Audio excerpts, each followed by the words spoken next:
Right. All right, here we are back like a year later for our I mean at this point since there's only two fishing and talkings with G and Kaz, this is regular, you know. Yeah, I mean the by second definition, the second yeah. annual fishing and talking. Hopefully we'll do more of these so that we don't have to spend hours talking about stuff and we'll try to keep it brief and succinct and but still, as always, Kaz and I like to talk, over talk even probably. I'm sure people feel that way when I raid lead, but too bad. Yeah, but yet they still don't listen to your instructions and die to basic mechanics. I guess so. There's a sweet, sweet spot that I haven't quite found yet. Okay, so here we are, waiting for 8.2 to not even just drop. It's waiting for it to be announced as far as a release date. Yeah.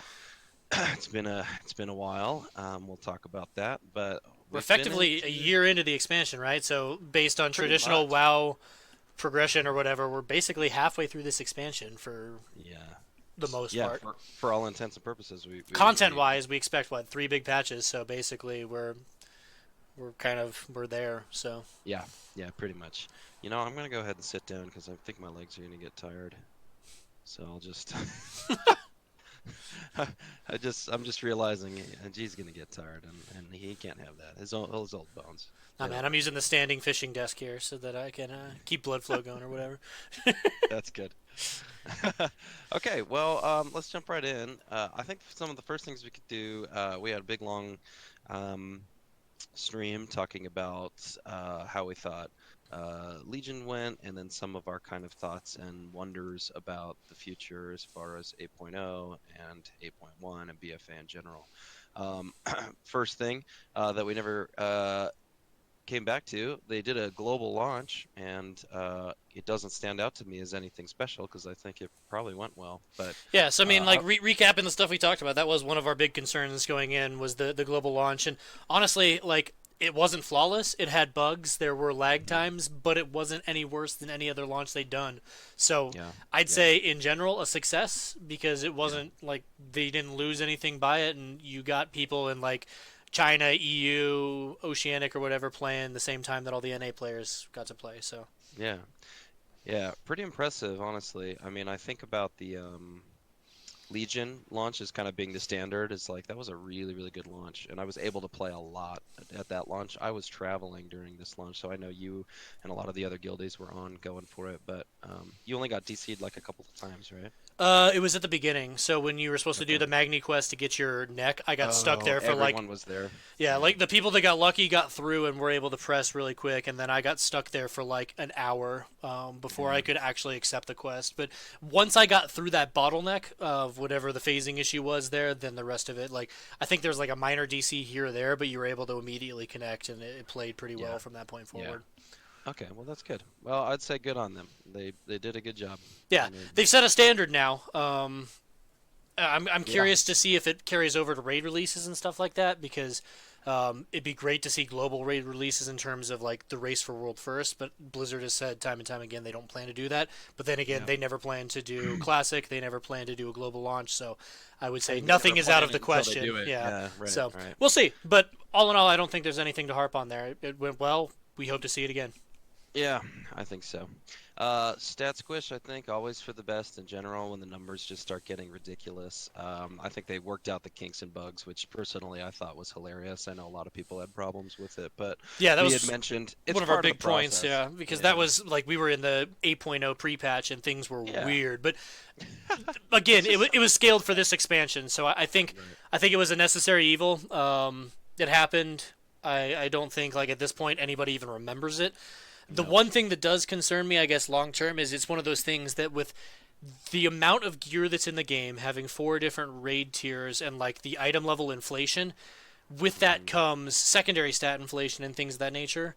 right. So I think like these stat squishes, I wouldn't be surprised if it at some point becomes the norm where like literally every expansion we We just just kind of drop like back to reset 10 or and something go like up that to because 100 or something. yeah, Yeah. because like we're already at what 445 item level or something like that next Where we tier. started at what, a 185 if you weren't geared going Yeah, into something like this? that, and we finished at 1,000 was the legendaries in Legion, so we're Right. already Right. halfway back to Legion item levels. So like Right, right, the right. stat squish is necessary, but at the end of the day, they're not really doing anything to curb the need for it. So Right. we'll see That's where it true. goes, but there's really not any discussion to be had there. It's just a thing that No. happened, it worked, and it's a problem they're going to continue to deal with if they continue to like Yeah. give us gear the way that they do.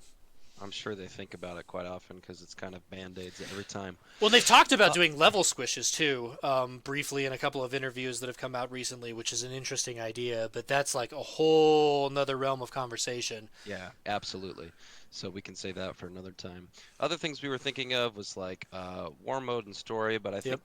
I think we can tackle those as we kind of Yeah, get down that will into our be list. that will certainly be a part of this conversation. And Yeah. needless to say, war mode, my thoughts have changed, and my story, I have thoughts there too. Okay, good.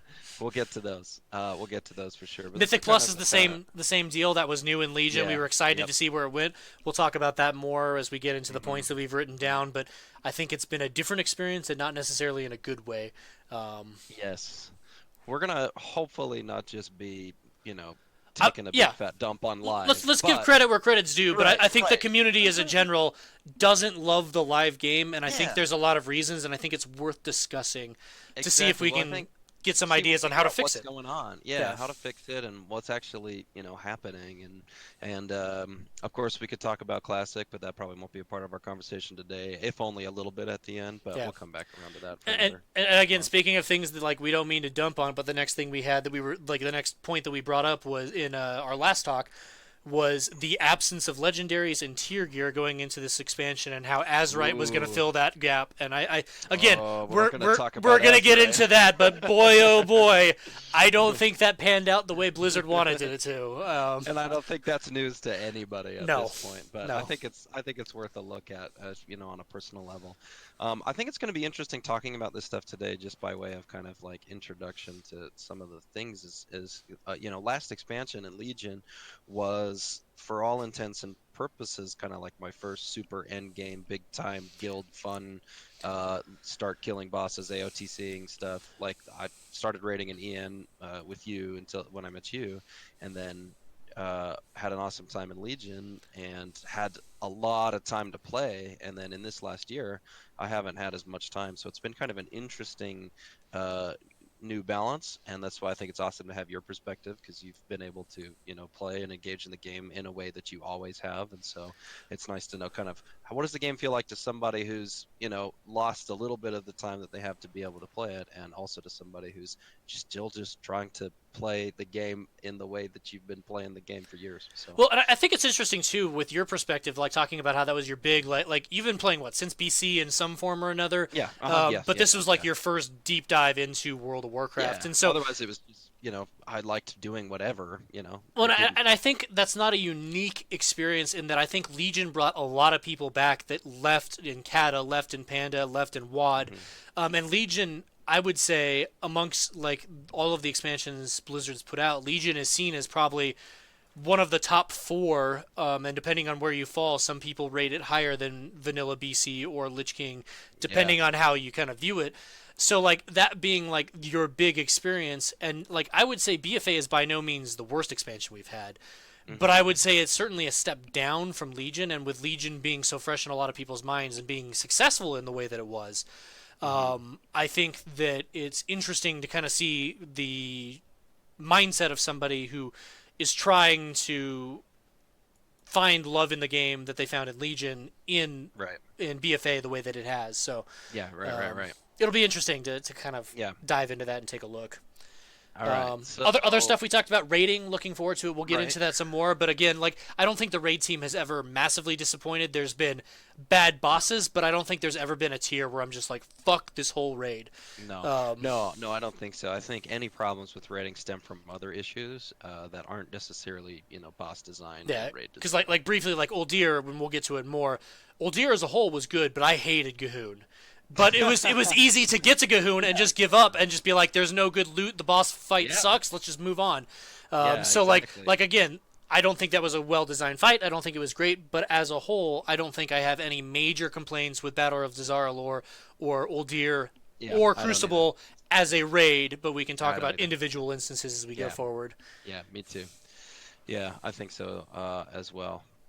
Um, Super. Otherwise, yeah, I think we're going to be touching a lot on, kind of related issues of Blizzard in general. I wonder how much that will crop in.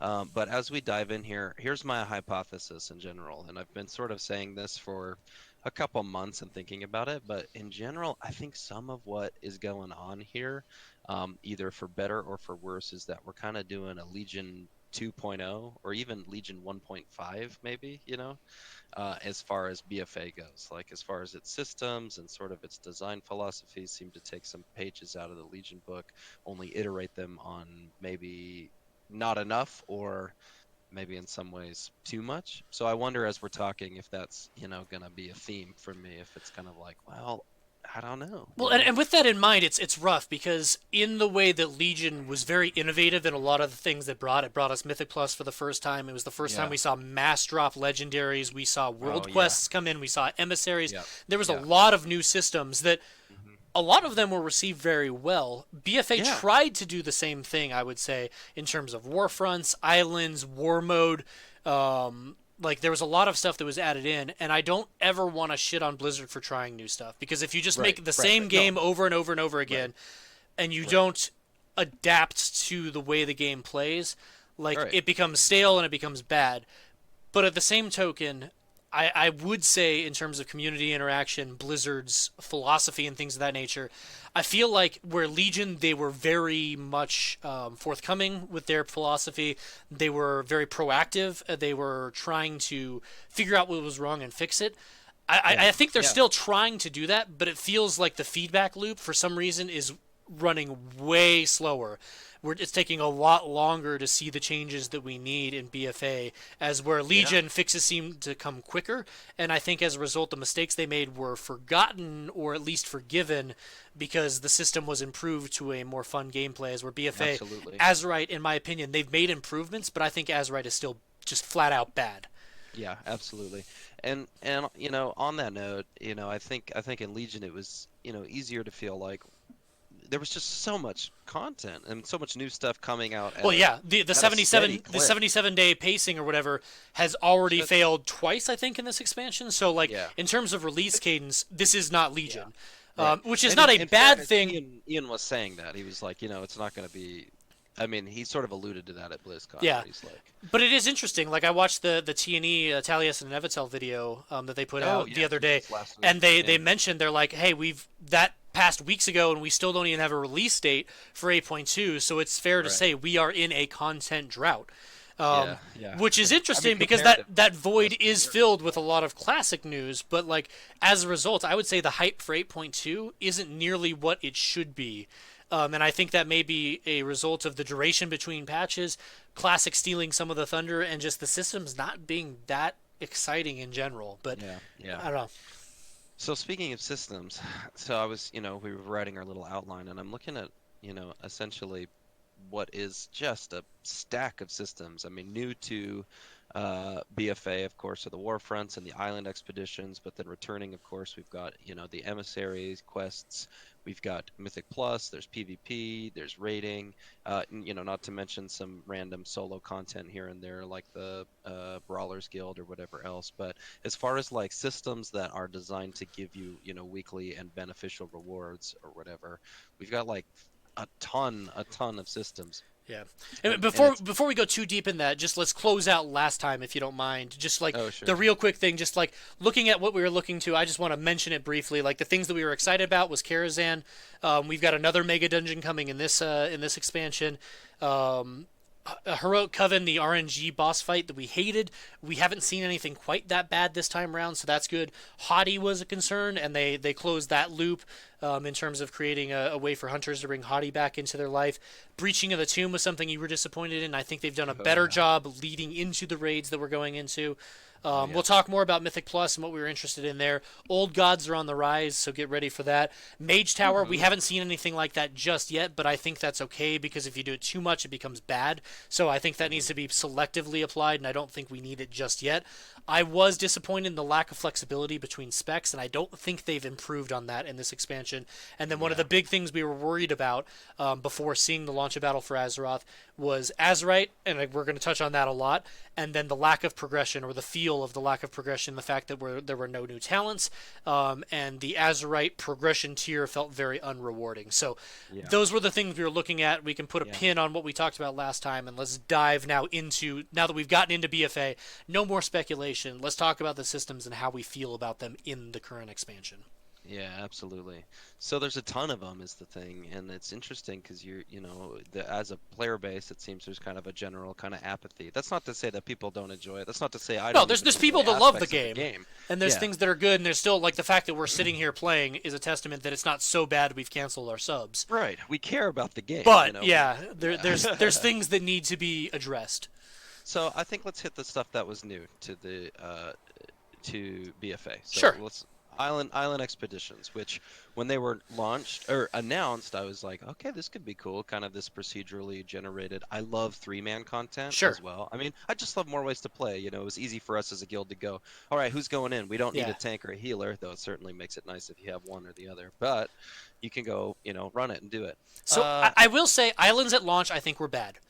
They Yes. changed a lot of ways in terms of the mob density on the islands, the way to get Azerite to progress things, the events that take place, and I think where they're at right now, they're fun, but Yeah, they're they not are. so fun that I want to do them. Yeah, they're homework almost though. You know Yes, what I mean? That's kind of it's the a chore problem. that I don't hate doing, but I don't look forward to it. Is the best way that E- I can describe it. Exactly. And those of us, and I've sort of kind of given up on it. Oh, I gave up on it as soon as I hit 50 on my neck because Oh really yeah. all it exists for is Azerite power, and there's a lot of mounts and stuff locked there. But like, I mean, if we want to dive into that, like they added the vendor, but the vendor doesn't have any of the mounts that drop. Right. The cost And I on know it is you're a mount absolutely horse. absurd. Like Yeah. the way to target stuff is non-existent. Like they've got a lot of really good ideas that I feel like they Yeah. never actually sat down and had that final meeting to like Right. dot all their I's and cross all their T's. It's like here's some good shit, and then they just went live and they're like, ooh, we never refined it, and that's like it has the potential to be fun, it has the potential to be engaging, but I don't really care about them. Like I think I don't know what to say other than like I don't hate them, but I don't think that it's anything to brag about. Like it's a thing that exists, and we kind of just move on.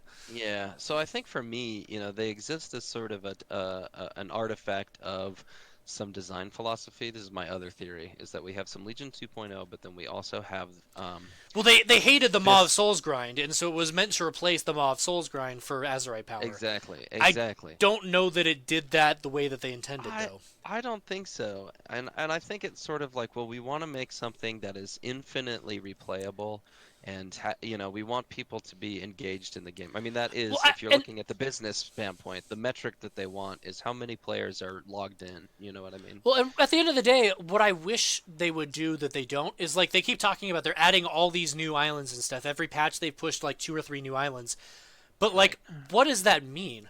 Like, what? Right. Like, I wish that they had found a way to weave in some small amount of lore, some significance to the story. We're discovering these because of X, Y, and Z. Like, Hmm.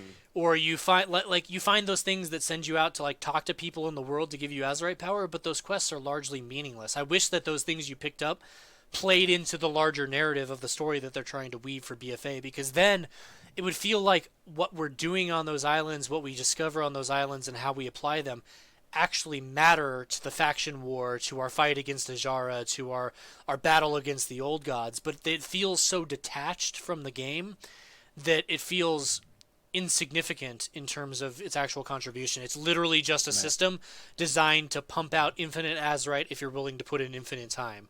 Right. Um, That is at its heart, I think what my biggest issue with it is when you just strip away what little bit of kind of story and Make lore. it's an RPG game. Give us I a role know. playing element. Give us something that we Yeah. can deal with that makes us feel like committed to it. Like I wish that like it's Battle for Azeroth, right? So it's the war between the Horde and the Alliance. Right. Why don't they push the PvP islands more and make Yeah. that part of the faction narrative? Because I've never done a PvP island, and I know I very few haven't. that have, and the people that did said it wasn't worth the time it took to do it. It was easier to Right. just queue into a random heroic or put together a mythic Just to group get your homework because done. it Yeah. wasn't fun enough to be worth like the extra effort for the exact same reward. So like Right. there's a lot Right. of things they could do to make it feel more impactful that I think would change our perspective on islands. But Right. I don't know. They it doesn't seem to be something they're interested in. I think they've kind of chalked it up as, hey, we're going to keep pushing it out because we know that mythic level guilds that are trying to grind whatever neck, like I know, like watching Sloot and some of those guys, it came to the point where the raid was coming up and they're like, oh, this is the week where I can use my doubloons to buy the nukes. So let's Yeah, just and then they just farm go the nuke. shit out of it, and then they would literally just go through. They would pull the entire island and they would nuke them, and they would do that for 10 hours and grind like 7 neck levels, and Jesus. that's not fun. Like No. it's a way for them to do what it was meant to do. It was a way to get a bunch of Azerite, but like that's not engaging. That's not interesting. That's just the Mythic Raiders do it because they feel they need to, All and right, they like need to it's the get the most neck. efficient way to do it. But it's Um, not yeah. enjoyable. Like at least when they were grinding Maw of Souls, like you were doing a dungeon, you were getting loot Hmm. from it. Like you were able to carry other people. Yeah, yeah, yeah. Like it at least felt like you were engaged in something, as where the islands again just feel so detached to me that like I have a hard time backing them up from a systems Yeah. perspective. I think they're easy enough to do as well. They're a Uh, great way to level for what solo, it's worth. solo is what I mean. Is yeah, it's a great Yeah, way to level. Like it's easy enough to do solo that you don't need your friends or whatever to yeah, do it. yeah. Which I never do groups. I always just random queue yeah, into heroics. I yeah, do 4 of them and I'm done. right. So you get your homework done early so that you can spend the rest of the week just sitting around, which is what I do too. But my favorite way to do islands are in groups of people of our guild. You know what I mean? Like take 3 people in and Oh, get it dude, done. there's so It's much. more fun. It's actually fun if you have like a tank and you have like an AOE group and you Oh can pull a yeah. bunch of shit and nuke it down. Like Oh, super fun. it certainly can be enjoyable. That's not to say that the system is bad. It's No, no, no, just no, no.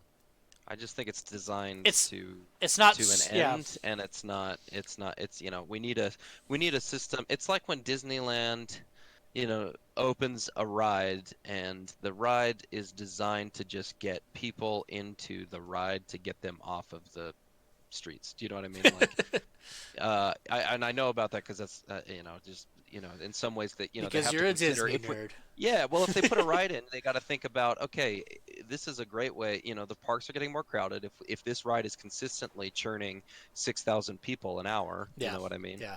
It Like frees that up is, space like for people to walk yeah, around. Yeah, so there's they're thinking about that stuff. So in a way, it kind of feels that way.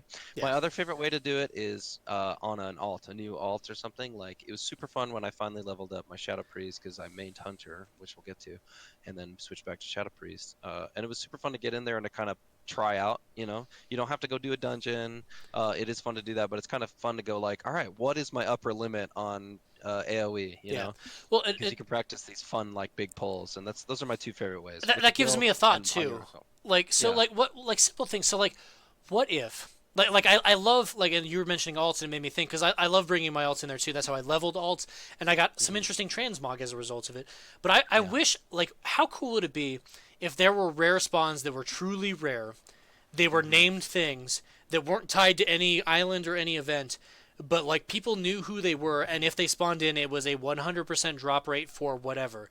And so it encouraged you when you zone into an island, if you care about the mount, the transmog, the make it heirloom gear, something like that, that drops Right. off these guys, where it encourages you instead of just I'm going to start on the left side of the map and I'm going to work my way to the right, and when I'm done, To I'm go done. looking for him. Explore the whole island and see if this dude's up because he's got X, Y, or Z thing that you want to drop. Mm, Like if they made like specific, because like I think the way it works is like if there are pirates on the island, pirates have a chance if you kill them in your end of dungeon loot to then drop the pirate mount, which is tied to pirate stuff. But it's not a specific pirate. It doesn't have a specific drop rate, and you don't know right. until you actually complete it whether or not something happened. I would rather you have real time feedback. Where like a dude shows up, you kill him, and like maybe you don't get the loot until you complete the thing, so that like encourages people to stick around instead of like zone in, look, he's not there, quit. But like if there were specific like things like that, it would encourage more exploration. You could put Yep. like cool transmog pieces. Like it would add a depth to the island that I feel is lacking. Yes. Sorry, Moist Biscuits just said he really likes your voice in one form or another. I won't repeat what he said. Yeah, All I say is he's definitely a moist biscuit. Um, my sultry so smooth voice. so I find that interesting in a way, and I think this is sort of problematic, and we can look at this at every level. It's like you said, it's not really like a role play. Uh, experience. I mean, meaning, you talk about getting into this game to do work essentially, and Yeah. of course, anybody who watches Bellular kind of saw recently his stuff where he's talking about work and meaningful work. He's been applying business practice to the game, but in a sense, dude, for as long as I've played this game and have known about this game, I know why people play it. There's a way, uh, uh, there's a true and honest feeling of accomplishment when you play this game that in life people don't feel all the time. And so it's easy to come into the game and feel like I am entrusted with great world-saving tasks. I have this character that I can express myself on. I can go find this cool stuff. I've got work to do. It's the thing we're seeing in classic of just like slow progression, but that's targetable, that you know where you're headed, that you're Yeah. feeling like you're actually making a progress. And so, aside from just like getting your 4 done for the weekly and being done, it would be cool to feel like I could go in there and we're on this treasure hunt looking for this guy who, we're chasing after so and so or whatever. Well, And once you and get him and find him, you get this cool thing that people can look at or that you can wear as kind of a badge of honor, yeah. not just, well, I got lucky on the RNG. Do you know what I mean? Well, and the weekly thing was great, where they added, you fill up the bar, you get a chunk of Azerite power, and then you get a quest for your followers that can give you some more Azerite power, or it can give you items, or it can give you whatever. But the problem with that is once you fill that bar up and you complete your 4 or 5 or 3 or whatever difficulty you're doing it on, the Yeah. reward drop off is so steep that it's not really worth your time to go back in. I don't. I've never done it. Like I do Unless my I'm 4 helping and I'm somebody. done. Unless I'm helping somebody, and then I'll do it. I'll Yeah. do like one or two Yeah. extra. Uh, um, Moist Biscuits is getting me, man. He's having a good one in chat. So that's, I mean, I think we'll see some recurring themes. That's my theory. Yeah, islands aren't going anywhere at least until 9.0, but like Right. they're not getting better either. Yeah. I don't think I it's think what I it think was meant to be, or I don't think it's as good as it could have been, but I right. don't think like we necessarily need to hate on it. Like The changes they made a few months in were great yeah. changes to Yeah, help the yeah, mob certainly. density, to get Absolutely. around. Yeah, the way that you accomplish them is way Yeah. easier. Launch Or not islands were easier, it's more bad. fun. Launch Yeah. islands were bad. Yeah, Islands yeah. now are at least semi-enjoyable. Yeah. Yeah, and I'll do them with a guild, and that is fun. Yeah. And that is another thing Yeah, and again, that, it doesn't take that much time. So doing your 4 heroics or your right. 3 mythics per week is not that overwhelming where like it's worth complaining about anything. Like Right. it's a system, we deal with it. I feel like there's so much potential that's been untapped that I would love for them to expand upon. Dude, speaking of potential untapped, this is my own personal feeling. Warfronts. Missed opportunity. Oh Missed man, yeah. They're and fun once or twice. I loved the once, Dark Shore scenario. I loved yes. what it meant lore-wise. I don't Yeah. give a shit about Dark Shore anymore. Yeah, Like, exactly. That's like the thing. And I think they were hoping that this would be a replayable experience. Maybe, I assume so. the only Because, reason to do it is like to gear up alts. The fact that it drops 400 gear from Dark oh, Shore is dude, I'm in decent for there, yeah. alts, but like Mhm. beyond that, it's really it takes a long time. It's impossible to lose. Like, and yes, we're getting heroic war fronts in 8.2, which when we get into the 8.2 stuff, we can talk about it more. But like, I don't think that's the fix. Like, I honestly like I don't think that like I don't know. Maybe I haven't tested them on the PTR. I don't even know if they're on the PTR. Like, maybe it's such a dramatic shift in difficulty that it's actually challenging and requires you to think and engage and coordinate. In which case, Right. it could be quite enjoyable. But as the base Warfront exists, huge missed opportunity. They talked a lot about it, like being a soldier as a part of like a Warcraft 3 style like attack, like RT, like, and Soldier, it is dude, I'm a it freaking is peon. not that at all. Like, Yeah, I don't mind being a peon because that's how you win. But dude, I'm a peon. Dude, we well, just and cast at the same time on my screen. It was And amazing. how do you feel about the fact that like at the end of the scenario you presumably kill like Maradin or Torellian? Like they don't hearth out, they don't do anything. You just Yeah. defeat them, the scenario ends, but like clearly that's not happening. Like it seems Yeah. so weird to have these huge lore figures that you defeat and have it not actually be a thing that impacts lore. Like I Yeah. feel like you should have chosen a unnamed grunt if that's going to be like as a commander or whatever, if that's going to be the thing, or if you're going to put big name people in there, have it have an effect. Yeah, like- absolutely. Like Absolutely. again, Well, I the thing, wish that like as an RPG game, I wish that these things that we're spending time on, like Darkshore did a better job in terms of making some sense of the Tyrande experience with her like becoming one of the night oh, people or the whatever, like moon, the yeah, night yeah the warrior. noon. I think we just like phase or something, but Yeah, we uh, did. but like yeah, but as a part of like one of those the giving it like the dark side of a loon or whatever, like that whole scenario, like that storytelling wise on the Alliance, I think is the best story they've told thus far, and then the Dark Shore complementing that felt good, but Too. again, when you defeat like whoever your end boss is, depending on factions, it doesn't actually happen, and like it could have so much impact on the story, and it could be super meaningful, and you could have a cutscene that you could skip when you do it later times on or whatever. But like Yeah. they could have done so much more from again the role playing perspective of this MMO Yeah. RPG that Yeah. they just haven't like delivered on that just it Yeah. feels bad. Yeah. It's I wondered like could be cool because like we assault and we're fighting back and forth. That's supposed to be the fantasy is Yeah, that we're like struggling to hold each of these zones, and so it could be cool to have just slight differences in each of the campaigns. Now, granted, I haven't played these on the Alliance side, but it, it's the I have. same It feels the thing same. essentially. Yeah, Yeah, it's no that's the different. thing. And so it would be cool to be like, in Darkshore, um, we continue or they fight back and that's the story. Alliance gets it first and they push back and the dark side of Alun, Tyrande takes care of everything and then Yeah, because well, the our side is like us trying to, establish it or even try to get everyone out before she murders everybody. yeah, Wouldn't so that be so cool? like Dark Shore, effectively, the way that I remember the story playing out was you play the scenario, you see Tyrande go all crazy or whatever, and it's her attempt to take back Dark Shore, right? And so when Right. they assault and then you work your way up north along Dark Shore, that's literally them taking back the ground that we Yeah, captured in the pre-patch exactly. as Horde. As I So it, remember, it yeah. makes it makes sense. But then like the Horde attacking from the exact same point and following the Yeah, exact and then same just path killing my end at is the end. is Yeah. super like weird and like so Yeah. like the one time you play through as Alliance, it feels meaningful and significant story wise.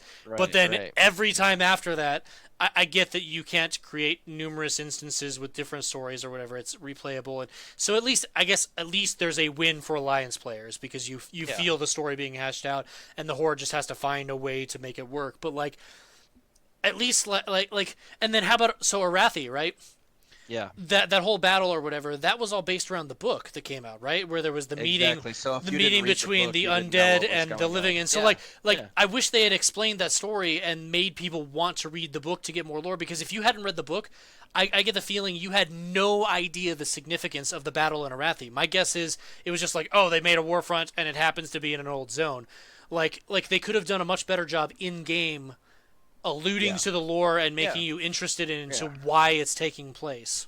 Yeah, exactly. Exactly. And that's Small that's things like that's that, I think, would have gone a long way in well, that terms was of my shaping my problem. perception of what Yeah. war fronts are.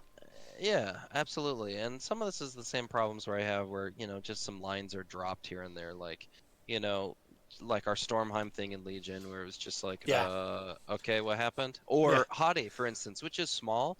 And I didn't main Hunter, but I felt awesome when I was maining Hunter and I got to go get Hade back because because it was just like they just like ended it, and Well, so and I'm glad they came back you to you it, got but your Naifu back, kind of. Um, kind of, yeah, that was fun. she's I like made I she's like made that. an appearance again, so you haven't Yeah. lost her forever. So like, Oh, I love they that. they are closing some of the story loops from Yeah, Legion, which right. is nice.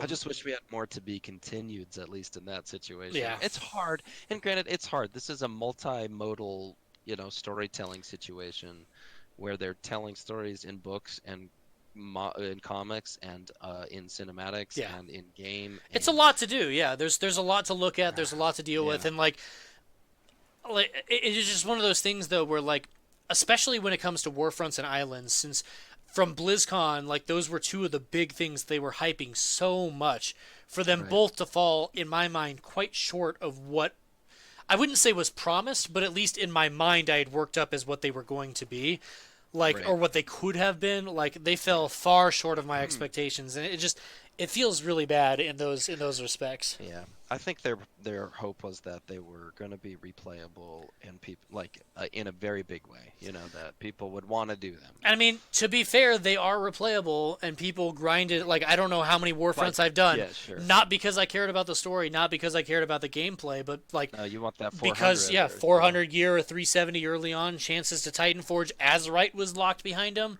Like you right. could, it was on the loot table. Like Mhm. you Mhm. feel obligated to do it because the rewards are reasonable. Right. But again, it's one of those things you just do because you have to, not because you want to. Right, right. And I guess, there are systems like that Yeah, and with each expansion, not but everything's gonna be something you want to do. There's got to be some grind. Daily yeah. quests were good when they were around, but by no means were they something you're like, fuck yeah, I get to log in and do daily quests. It was for a grander goal. It's just at least then you were working towards like faction reputation, mounts, stuff on their loot table. As we're now like I don't know. It's you do it for the one time RNG roll at the end to see when you turn in that weekly quest or whatever. Did you get a good piece of 400, the Titan Forged, or did you get fucked? And Right. I think that like the fact that we don't even control the reward system. Same thing with islands. Did you get a mount? Did you not? Did you get transmog? Did you not? Did you get a pet? Did you not? Like, there's no way of controlling it other than do it a whole bunch and hope RNG favors you. Like, Yeah. I Yeah. like when there's more of a direct path of progression within, like, and again, RNG is an important part of MMOs, and like, you can go back and we can talk about Classic, and they're like, you're bitching about this, but Classic was all RNG. But at least It's when I was running Molten Core, or when I'm going to be running Molten Core again, ooh. like you know what the loot table is, you grind it out, and when the drops drop, then you get to choose who gets those, and the Right. raid is fun. Yeah. Like Right. so they're like The it's gameplay is fun and and that's what you spent all your time working towards was getting into that raid to get that loot. right. Like if it was like I don't know, I think that they have legitimate concerns and they have legitimate approaches in their design philosophy, but I feel like so many times somewhere along the way something gets lost in translation and then they start with a good idea and then it Right. just like gets Activisioned out and it ends up being like Ooh. really ugly in the end. Ding ding ding, that's our buzzword for the week, Activision. Yeah, I know, right? Um yeah, I Thank wonder God about they weren't at that. E3. I hate Activision. Yeah. I know. And it's hard not to here's my, tinfoil hat moment, but it's hard not to feel like they poured immense resources Oh, into saving WoW in Legion. Do you yeah. know what I mean? They poured immense resources, they were churning out all kinds of content, and then after the end of Legion, we were hearing about, major cutbacks across all of Activision Blizzard, Yeah. putting out more games and doing doing it in less time. Do you know what I mean? Legion had to be a success because if Legion had followed the path of Warlords and had been worse than Warlords, I don't think we would be sitting here in BfA talking Right. about this game right now. Yeah, So yeah. they put a lot of effort into Legion. It showed, and they brought back a lot of players, which is great. But Right. it sucks when as soon as they're like, we got him again, we got him hooked, we can do a couple of bad expansions before we got to really put effort again. Like, I don't think that's what they're saying, but that's Right, certainly right. how it feels to me. It's like, we put out a great expansion, now we can afford to divert resources elsewhere and work on other games and at least Yeah. coast on the success of Legion. And Yeah. I would prefer that instead, like, they took the momentum that they had built in Legion and steamed like full head or full steam Yeah. ahead and like really push that narrative and then continue to grow on all the success they had. Right, right. And I doubt it's, malicious of them like we No, can take advantage of and this. maybe that's what At they least not on the designers level, maybe you that's know what what I they mean? thought they were doing with Islands and Warfronts, but it ended up being so much bigger than what they thought. And when they Right, announced it, they're like, "Well, now we can't go back on it, so we need to find something functional." And what we got right, was a compromise instead of them just because Blizzard, like, I mean, to be fair to Blizzard and to like look at the community as a whole, there have been expansions where they've announced big features like that and absolutely like straight up cut them come hmm launch, and they got a lot of negative feedback. So they did their best to deliver on what they promised, but it's one of those things where you gotta wonder, should they have cut them, taken the flack for like saying, look, Warfronts did not pan out the way we wanted to. There came a point where it wasn't playing the way we wanted it to, and it was going to take such immense resources to make them fun that it would have hurt the rest of the expansion. So we chose to put it on hold and focus on the rest of the game, and we're going to reattack it and try to get you what you deserve. Like, Yeah. it's hard for them to say that financially, like, Right. and it probably would have been met with a lot of criticism, and that's one of the things where the community is so ravenous, like savage, Yeah. whatever the right word is. Like, we're really quick to point out Blizzard's flaws and not give them credit where credit's due, but like it's one of those things Right. where I wonder, like, would the better of decision to have been to delay Islands until we got the current like version of it, to cut Warfronts altogether, or to not have Arathi and only have Darkshore? Like, Yeah. they would have gotten a lot of shit for it, but like now we look back and like, is it better to not deliver something and disappoint the fan base than to deliver something bad and disappoint them worse? I don't know. And that's a tough Yeah. decision to make. Like, and maybe they thought they had something and like the response on beta was good or something. But again, the from the time I played beta, I think the Warfronts were tested twice. And the first time it was unplayable. So like in terms of getting good quality feedback on Warfronts should have been, there Mhm. simply wasn't an opportunity to provide it. So Yeah. like I felt like it needed a lot more testing before it went live, and I think that's part of why it's so underwhelming.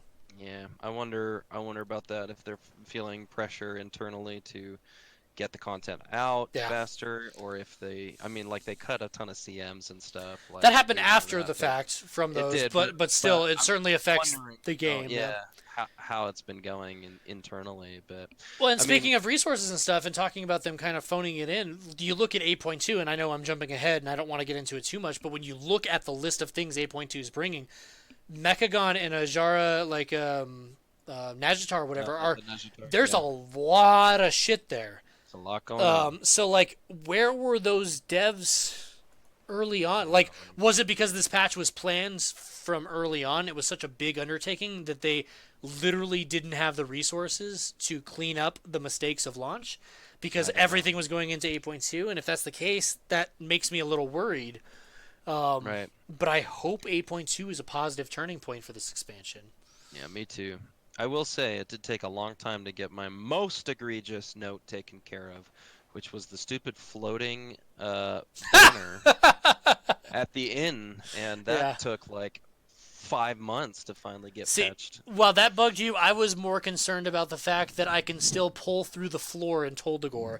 I believe to this day, I've done it. Yeah, we died. I'm We fairly certain died. that that is not a fixed bug yet. I was with you. Like, And now with Shadow Priest, when I Void Erupt, there's like yeah, a 5% chance that you're I'm just gonna gonna get pull something. stuff through a wall or through a floor. Like Yeah, those yeah, bugs still exist a yeah, year into the yeah. expansion. That is a problem.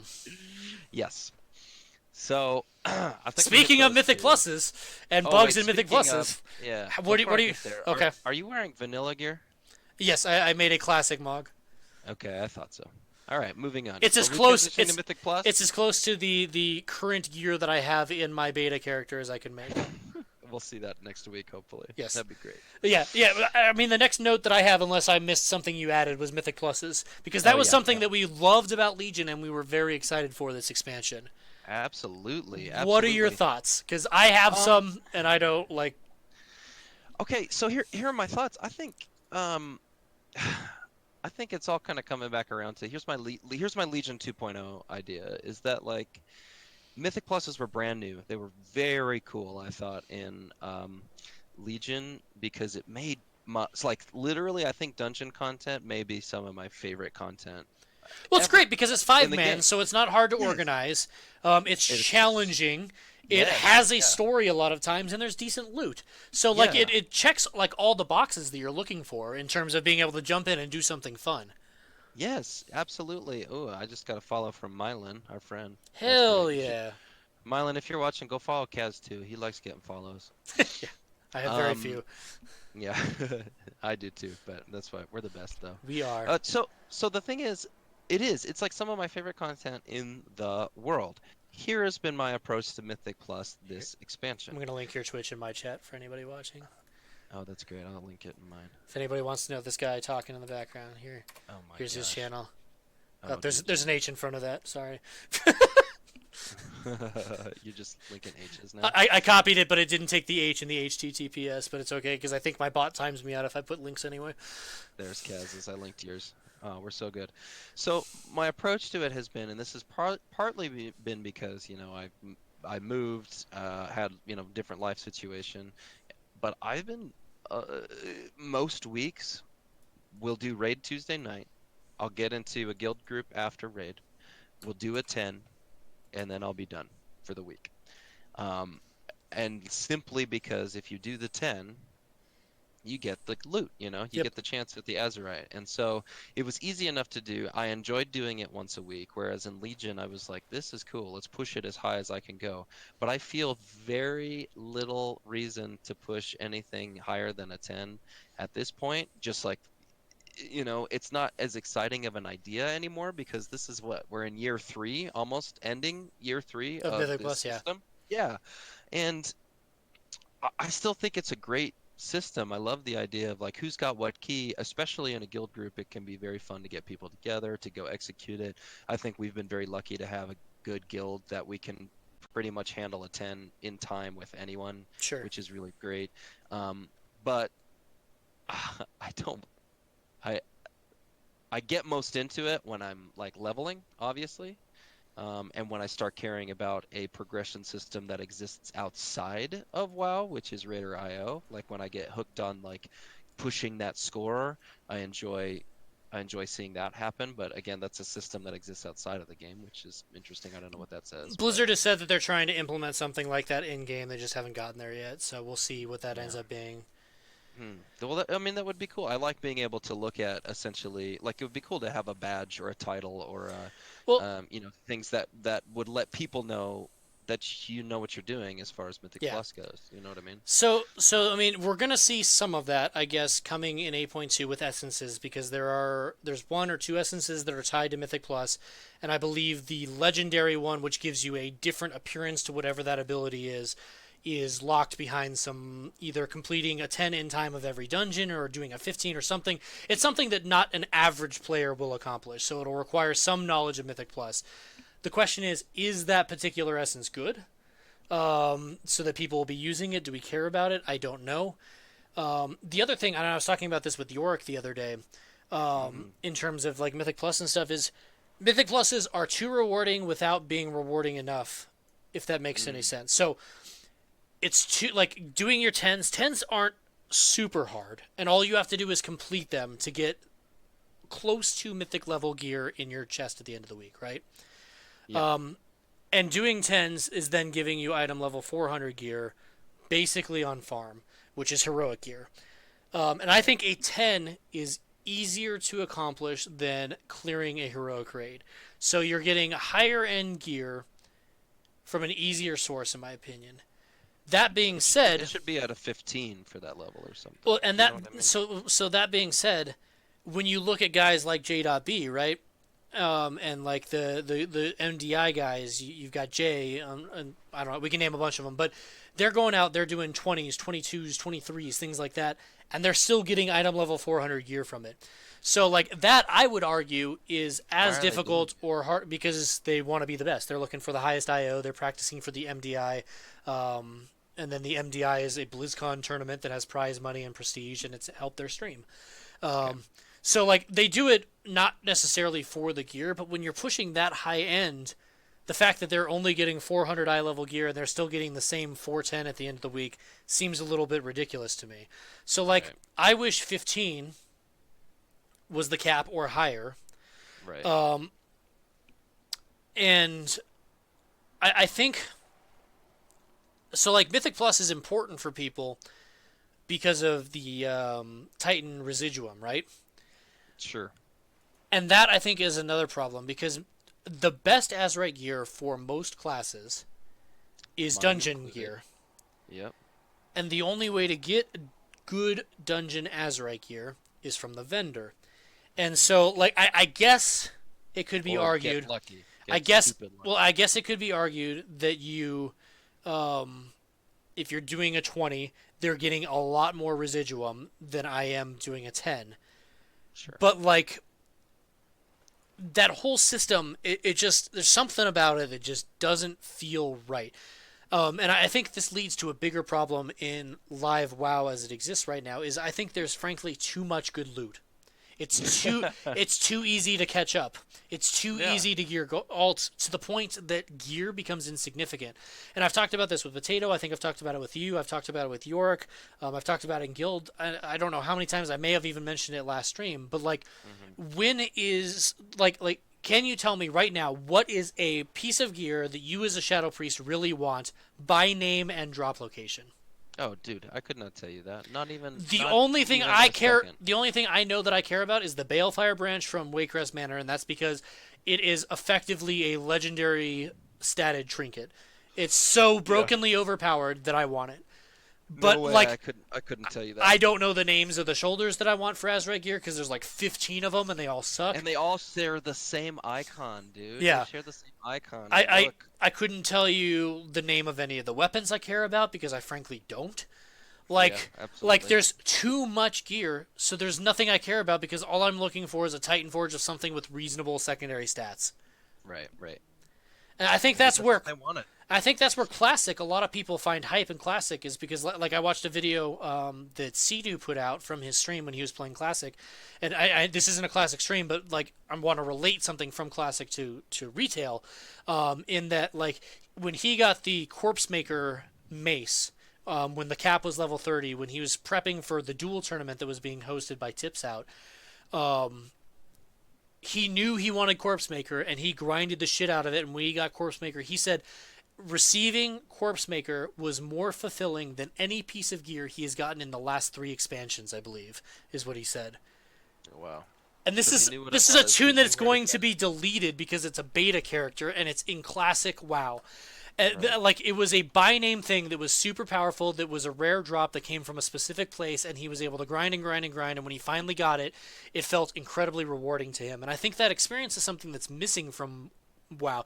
I guess I'd be super hyped if a Balefire branch showed up in my end of week chest.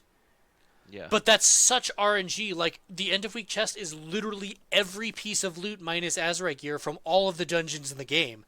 Like Dude, I'll be that's not honest with you. targeted. Yeah, Like doing the tens and waiting for the like waking up on a Tuesday morning, I do not have a sense of anticipation and excitement. I have more I I tempering expect to my disenchant emotions it. to be disappointed. I have not equipped a piece that Yeah. I've gotten out of the chest in probably the last 10 mythic pluses I've like weeks that I've done. Yeah, and I will say when something drops out of it that you need, you're like, whew, but I feel Like like I fine, dodged a yeah, bullet. yeah, Yeah. yeah. Yeah. Hey, I didn't Where get you're like, fucked. oh, Like whew. Yeah, exactly. Which, it's not another fucking crit verse ring. right, Woohoo! right. Yeah, exactly. It's just ridiculous, you know? Yeah, I don't know. it's one of those things. It's like base human instinct or whatever, working towards something that's like like a big reward, and then feeling rewarded. Like it's a good feeling, it's a good gameplay loop, and I Absolutely. think with there being so much loot in the game, those opportunities to feel super hype, and I honestly I wonder if this is why Titan forging is still in the game because if it happens to the right piece of gear, that's like the only way that you feel as excited as you used to feel back in the day. Right. Like From getting the drop. when I got the Nazareth and Mind Blade out of 10-man Karazhan and Burning Crusade, I was so insanely hyped. And like I think the only way to replicate that kind of feeling would be if I got like a 425 Titan forged Balefire branch. And that's not something I can target the way that I could target the Mind Blade. It's just something that maybe if the gods smile and RNG just like lines up the planets and Argus comes back and lines up with it too and a bunch of shit happens, like then I happen to get that roll. Like it's you just don't feel that sense of like work and reward the way that you used to because there's just so much shit out there. It's like sensory overload. Yeah, and it's also a sense of like just futility. I mean, like being able to, okay, so I'm a teacher and you know, I've worked a job teaching and I've also taught students and I'm always thinking about how to feel like there is a, you know, a tangible and you know, foreseeable way to plan and execute something. I Yes. teach theater, and you're talking about doing a show. You're talking about coming up with a set of steps and tasks to get yourself to where you want to be. Yep. The thing is, you know, in that situation, or even in a job where you feel like I have no idea what my part in this is, or I don't really understand how to get better at what I want to do, like that is so discouraging eventually. Like maybe you'll be like, "Oh, well, I hope it's going to be good." And for the first few weeks, any 410 or any whatever the cap was, 390 or whatever, was going to be great. Yeah, Like and I mean, I guess we get excited about it, but it's one of those things where it's not super excited because you just expect it to happen. well, Like yeah, there the comes a point where I just go, no, the I'm not gearing good is to go. so debatably easy that you're not excited when you get stuff because you just expect it to happen, and you're just frustrated when you don't get stuff because it's like, man, I got fucked, as opposed to the Right. past where you didn't expect to get anything because it was hard to get stuff, so when it happened you were just super hyped. And like, yes, it slows down progression, yes, it makes it harder to gear alts, but is that a bad thing? Because now, like, when you invest the time, it actually feels meaningful.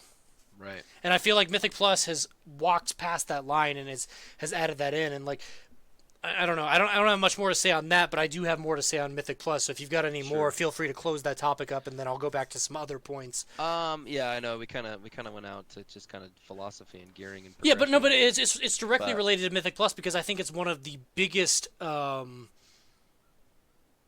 criminals. I don't know what the right word is, but it's one of the most culprits. yeah, the biggest culprit. It's one of the most egregious cases because it's relatively quick and you can do Yeah. it infinite number of times. Yes, you're not getting infinite boxes, but you can still farm 400s all day long. As we're raiding, yes, raiding drops a lot more loot than it used to. You've got bonus rolls. It's easier to get stuff, but you're locked to that one mythic per week, that one heroic per week. So at least there's a gate on it, and I know that's one of their concerns with Mythic Pluses was they didn't like. That's why Azerite doesn't drop from dungeons, was because it would be too easy to Yeah. farm. Which I understand that concern, But that's I but think that that's the needs to be problem with applied Azurite. across Yeah. the board. Like that needs to be looked at again, and they need to Right. find a better solution to it. I think the last thing I can say about this is it's very much a Diablo Yeah, style of a feedback loop. yeah, Except for Diablo does it in half or a third of the time in yeah, some cases, and the loot is literally like limitless in yeah. Diablo. There's not Well, a in table, Diablo, the ARPG is designed around that, as where an MMORPG isn't necessarily meant to have infinite loot.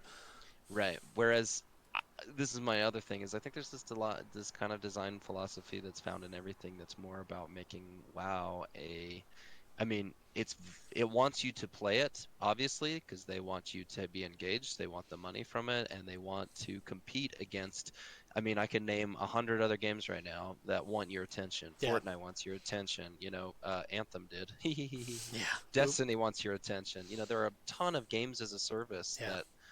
that exist and that WoW's got to compete with. Where I think ultimately it's changing the game from being an RPG Yeah, or well, especially an MMORPG, it's such a weird thing because, like, and I'm gonna sidetrack momentarily, but again, going back to the T and E video, um, to talk about convenience versus like inconvenience, and like people are complaining, like when and like one of our things we can, I guess, briefly touch on it now is the portal room, and the massive uproar in the fact that there wasn't like a Caverns of Time portal, which they are adding back.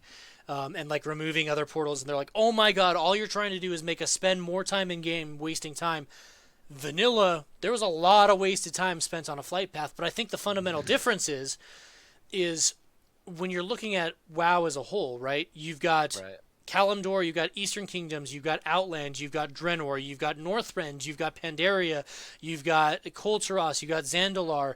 Like, you've got all these locations, but most of them are irrelevant at this point. So making it Hmm. inconvenient and slow to go to places that don't have useful stuff, Right. that doesn't feel engaging. As we're like in Classic, yes, it takes me a long time to go from Org all the way down, like to get to STV or something like that, like because you got to go through Ratchet and then take the boat, or you got to go on the Zeppelin and then fly over. Like, it takes some time to get there. You can't just port or whatever the case may be. But you're going from one relevant location to another relevant location, so the feel of scope in terms of like the largeness of the world, it made sense, and it made it feel more immersive, and it made it feel like a role-playing game. As we're now, when you look at like zones that like, when's the last time you went to like Ungirl Crater? Like, there's not a reason unless you're doing like the Unless you're doing their that micro quest to holiday get the dinosaur killer thing, yeah, right, or you're hunting down the raptor, whatever that you train there. Like, there's not really a right. reason to go there. But if you are trying to do those quests, being able to get there convenient to do old content, I don't think that's the same as being like, oh, you're just asking for convenience, but then complaining about like how great. Like, I think they're completely different issues, and I think Right. people are misinterpreting what the community says, because I think getting saying rid of like, those "Oh, portals, we want the world to feel big," and it's like, yeah, well, the get problem is the rest of the world feels tiny, yeah. you know? What I want is I want Zandalar, I want Kolturos, I want Mechagon, I want Nazjatar to feel big because that's where I'm spending most of my time and that's where the story is taking place. But if I choose to Right. go farm old mounts from expansions that lore has already claimed don't exist anymore or whatever, like I don't need that to feel big anymore because I experienced that when it was relevant. So like Right. I like the decision they've made to open up all the expansions with no flying and then slowly integrate it in. I honestly, the more I think about it, I don't think it would be a problem if you literally could not get flying for the current expansion until the next one. So if like quite literally all of BfA's content was ground mount based and Mm, then the beginning of whatever 9.0 is, now we can yeah. fly in these zones because they're no longer relevant. Like, I Mm. think that would add to the scope of the world. And I think people would complain about it, but I think they would be wrong in doing so. Oh, we phased. Yeah.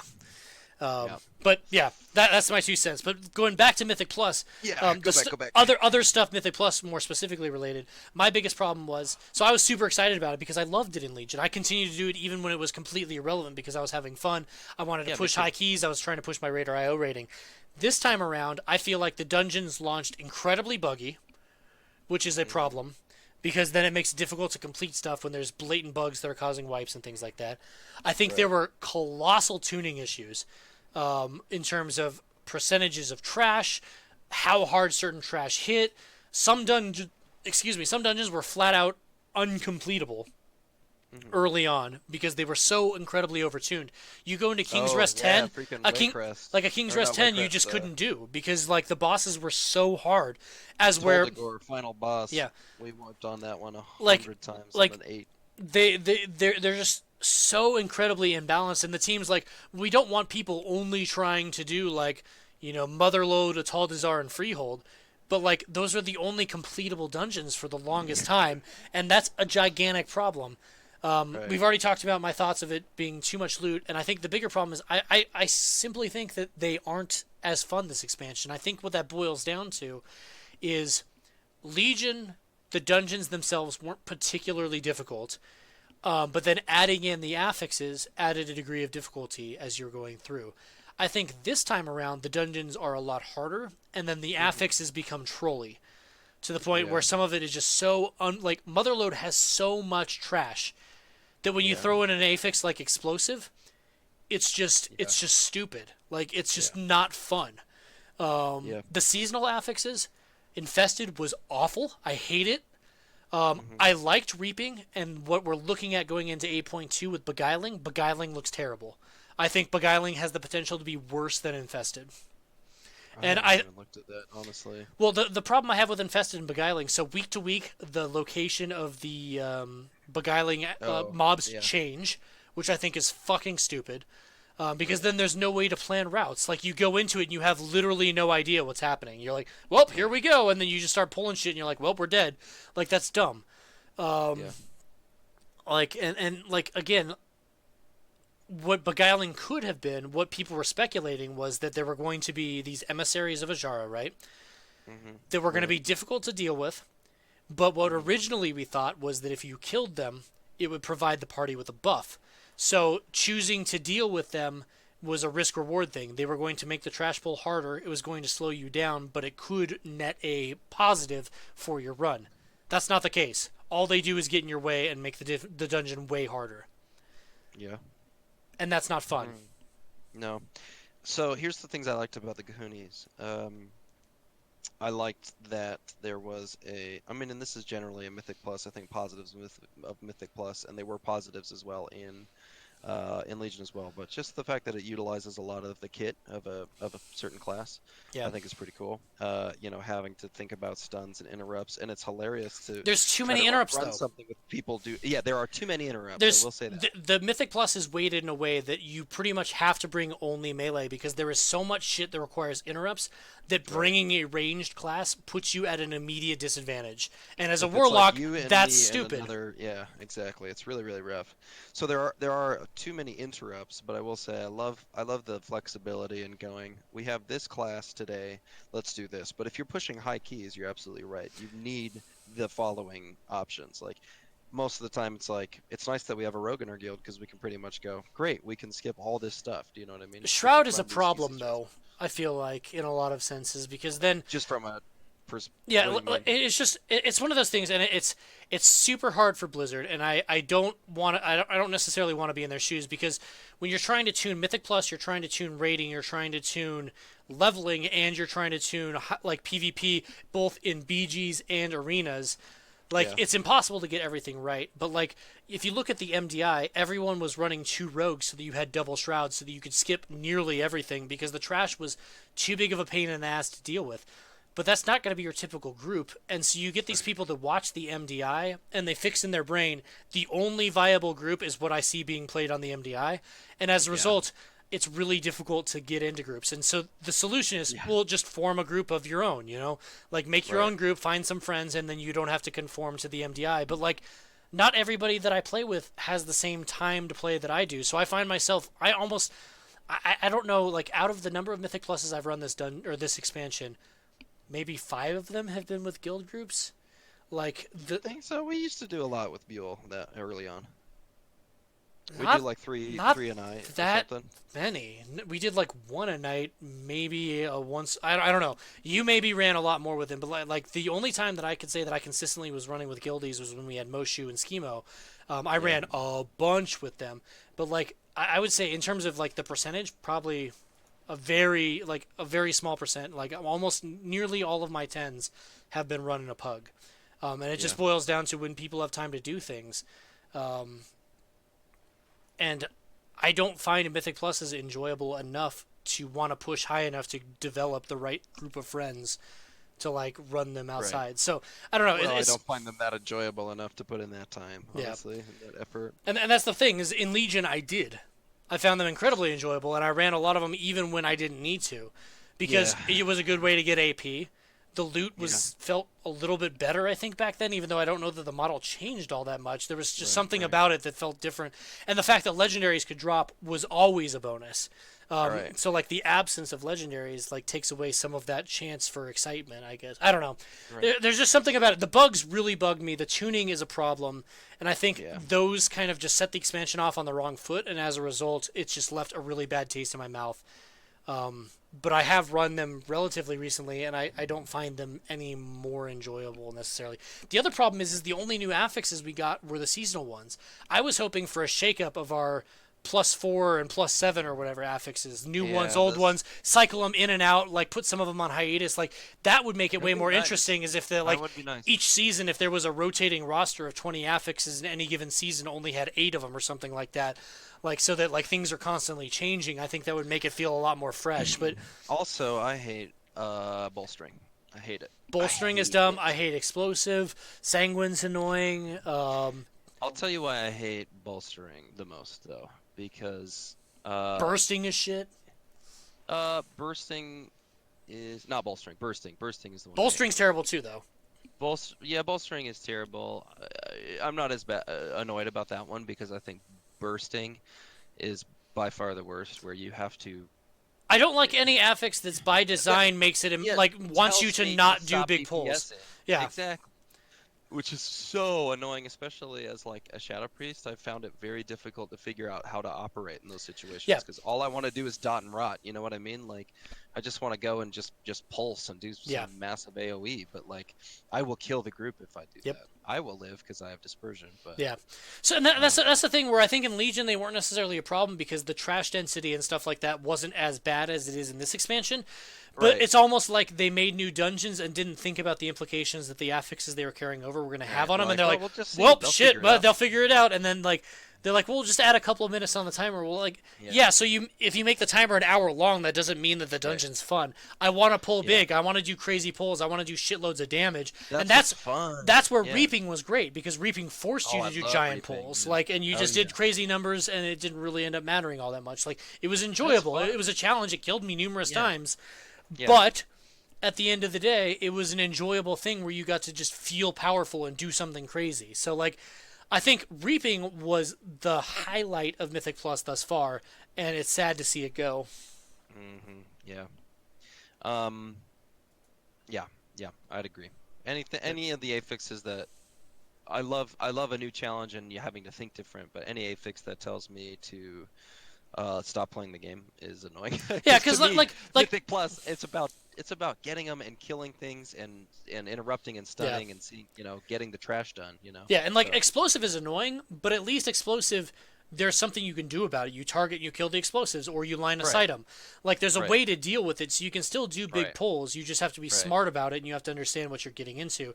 As where like right, bolstering, you pull like the little rats or whatever, and all of a sudden you've got a mini boss, like quite literally. right, And yes, there is strategy around that, but it's one of those right, things where like if you don't kill everything at the exact perfect time, you end up bolstering the crap out of something, and like right, CC doesn't work just right, and like line of sight becomes an issue. Like bursting's the same way. I throw dots up as affliction, and then something accidentally dies and resets the thing at 7 stacks. You're dead. right. There's nothing you can do about it. It's like, hey, guess what? You don't get to play this class this week Yeah. because you're literally gonna kill your group. Like that's annoying. One thing I'll say that I guess I like about Mythic Plus is it really does incentivize doing a group that you know. I mean, you can get Yeah, it done in pugs, but it's way easier. You're not going to get tilted, obviously, and having a pug that you're working with to, even just accomplish it. In our guild, we're not trying to push high levels or anything, but it's nice to be able to communicate and coordinate and to be able to like do that kind of stuff. So as far as content that allows you to uh, it's with incentivization to oh, hold on, I'm a Zandalari fisherman now. I just hit oh, 150. nice. So another Yeah. problem with Mythic Plus is as a DPS, like it's fun, but it's kind of boring because a lot of the onus on a good run or a bad run comes down on does the tank know the pulls, and a lot True. of the affixes come down to healer being able to out heal whatever the damage is, or the tank being able to position things at the appropriate point. There's not Right. a lot of stuff that DPS have to worry about, especially as a range. Like as a melee, at least as a melee, maybe it's more interesting because you're caring about kick orders and stuff like that. But the only realistically good spec going into Mythic Plus is Demonology, and Demonology doesn't have an interrupt. So Yeah. literally all I do is do damage. And I know a lot of DPS players will be like, that's fucking great. All you got to do is cannon. I'm like, yeah, but no, but that's not engaging. Like, I don't Right. really Right. have Right. a role to play in anything. I'm just there to do damage. I would like an affix that, like, if I don't interact with the thing a certain way, then it reduces my damage. So as a DPS, I give a shit about it. Or, like, Right. create burst windows where I need to make sure I pay attention and line up DPS to kill a certain thing Right. within a given window. Otherwise, the entire group dies. Like, that would be way more interesting. Right. Um, Absolutely. but I don't know. Again, that falls back to there's really no new affixes other than the seasonal ones. And I think they missed a huge opportunity there. Hey, I got 3 midnight salmons, so there you go. I haven't even looked at what I'm catching. I've got my I UI just hidden. check every once in a while. Yeah, me too. Um, But yeah, I think we've beaten the Mythic Plus horse to yeah, I death. think I think we really have. I like the system. I hope that it sticks around. Yeah. This is a Oh thought yeah, I'm I having don't too want it as to go well. away. I just would like them to take a look at it again. I think Right. there's improvements they can make to make it really fun. Yeah, absolutely. I agree. I do have this thought as well, though. In the current design perspective of the game, it feels like a game that you I've been able to play it on like pretty much to its fullest by playing 1 day a week. Do you know what I mean? Yeah. Which is Yeah, very you interesting. can certainly get ahead if you play more, but But I've the gotten I difference. get my weekly chest, I get my islands done, I get the raid done, in 2 weeks, Yeah. and Yeah, then really all you're missing out on is emissaries. Like if you don't log in right, more, you don't do your emissaries, which if right, you've already got a maxed out neck isn't a huge deal. right, But that's just gold from the Paragon chests that you could be right, getting and war resources. But right, exactly. But that's an interesting idea, and if that's what you like, I've enjoyed it only because it's been well, pretty fresh it every day. it's But great in the sense that you're not required to grind every day to stay relevant. But it sure, is a little disappointing in the fact that like that's all that there is to there's do. not You a know what I mean? reason to log in once you've got your raid Exactly, complete for the week. It's kind of like I'm just gonna go exactly. play something else because there's, and I think that will change with 8.2 because I think I think so Mechagon's too. designed It around looks there cool. a lot of Looks different cool. achievements, a lot of different events, a lot of things Yeah, to grind and work towards right. that will encourage or reward people that put more time in. So hopefully Right. that's a fix that's coming. We'll see. I haven't spent a lot of time with it on the PCR, so I can't say. Yeah, I hope so. I hope so as well. Um, okay, so Mythic Plus. Good. Pivot from Mythic Plus talking about tuning and scaling to PvP briefly because we are not a PvPing guild and we don't Nope. do a ton of it. But Nope. I did a fair amount early on, queuing up with Ladora, doing arenas, and arenas are fun. But my problem, and this I don't think is mine. Like listening to Sea talk, he's like, dude, PvP is busted. He's like it's not fun. Like that's why he's playing almost nothing of a classic right now, is because the arena system is in his mind broken right now. I mean, I think what it boils down to is a handful of things. Again, it's a really tough act to sell, but PvP balance is just fucked up. There are some classes that are insanely overpowered, borderline required, and then on the flip side, there are some classes that are considered unplayable because they're so undertuned. Hmm. Hmm. There another big issue that I still can't comprehend Blizzard's response to it is why the fuck isn't there a PvP vendor? Yeah. Like they're like, oh well, we don't want it to work that way. We want you to get your stuff through the chest or whatever. I'm like, that's stupid. I hate That's stupid. the chest. You know why I haven't really done a lot of PvP? It's because of that stupid chest thing. I have to get through all of those. Is it still that way? Where I was looking and I was like, I Well, don't need this weapon. so the chest is great. I like the chest. Oh, not the chest. It's the progression system. Whatever the item, the turn in is or whatever. Like, Well, so here's the issue, right? Like I like the thing where you have a bar, right, that you fill up, you cap on your conquest for the week, because if you're not a PvPer, it at least gives you a tangible goal. Do enough PvP to fill this up and you're going to get some reward. It gets people in the arena that wouldn't otherwise. The problem right. is I stopped doing it because the rewards lagged from that so far behind actual in-game progression that I outgrew the rewards on it so quickly it wasn't worth my time to even do it anymore. That's why I haven't done it. Like, here's my item: Sinister Gladiator Staff. It is a 375 Yeah. staff. Well, Crit haste. and it will cap at 400. Like that's the highest that it goes. And if you want higher, you got to get higher gear, which is fine. But instead of giving us gear and making that the way to get the transmog or whatever, what I would prefer is that you have a weekly conquest cap, and if you fill that up, then you get like a sum of points that you can spend on a vendor, and then Yeah, you remember that have item level system? stuff within the vendor locked behind PvP rating. Like it's a Right. system they've done before, and I think it was great because if you were good, you got good gear. If you weren't, you at least had access to some stuff. Yeah, and you could target the things. Again, it's Yeah. coming back to the idea that you're going, I know I want this. I could work for this and I Well, could they're do like, well, this. but that takes RNG out of the game. No, it doesn't. You still have the chance for stuff to drop at the end of an arena match based on your Which is rating. amazing and it feels great because it's bonus, but like you want to be able to see a target and get to it. And That's what I do you at know least. another problem that had PvP has that system could help fix What? is they're talking about like the issue with PvP and PvE overlap, where certain PvE trinkets are super powerful in PvP and certain PvP trinkets are super powerful in PvE. So if you were to make it where you had vendors where you could target trinkets from dungeons or from PvP, then you wouldn't have to go like you could bring them into the arena or bring them into the raid in a targeted progression system. Right, The right. other thing that I would love for them to bring back, not necessarily directly, but in some capacity, is resilience. Oh Because yeah. I think PvE gear and PvP gear is too powerful in its opposing form. Some of my Yeah. best Azerite gear comes from PvP, which I Oh will never really? get. I just can't get it because it has the traits that I want for Yeah. raiding. They're bad for PvP, ironically, but they're good for raiding, and they're locked in a PvP set. It's fucking stupid. So I think you should be able to wear raiding gear in PvP, and you should be able to wear PvP gear in raiding. But I think it should come at a cost. What I would love to see is the way that there was like this is specific to Azerite, but I'd like to see it applied in other ways. So like in a raid, right, in Uldir, Yeah. if you got the Azerite raid gear, you had the re-origination array or whatever that just gave That you was fun. a blanket buff in raid only, right? Right. Wasn't good for dungeons, but How great would something like that be in dungeons and in PvP? So I could bring my PvP gear from raid into an arena and I'd be just fine. But if I were to work my way through and like use the vendor and bought PvP specific pieces of gear, there was a trait that like gave me a debuff that increased my resistance to damage by 10%.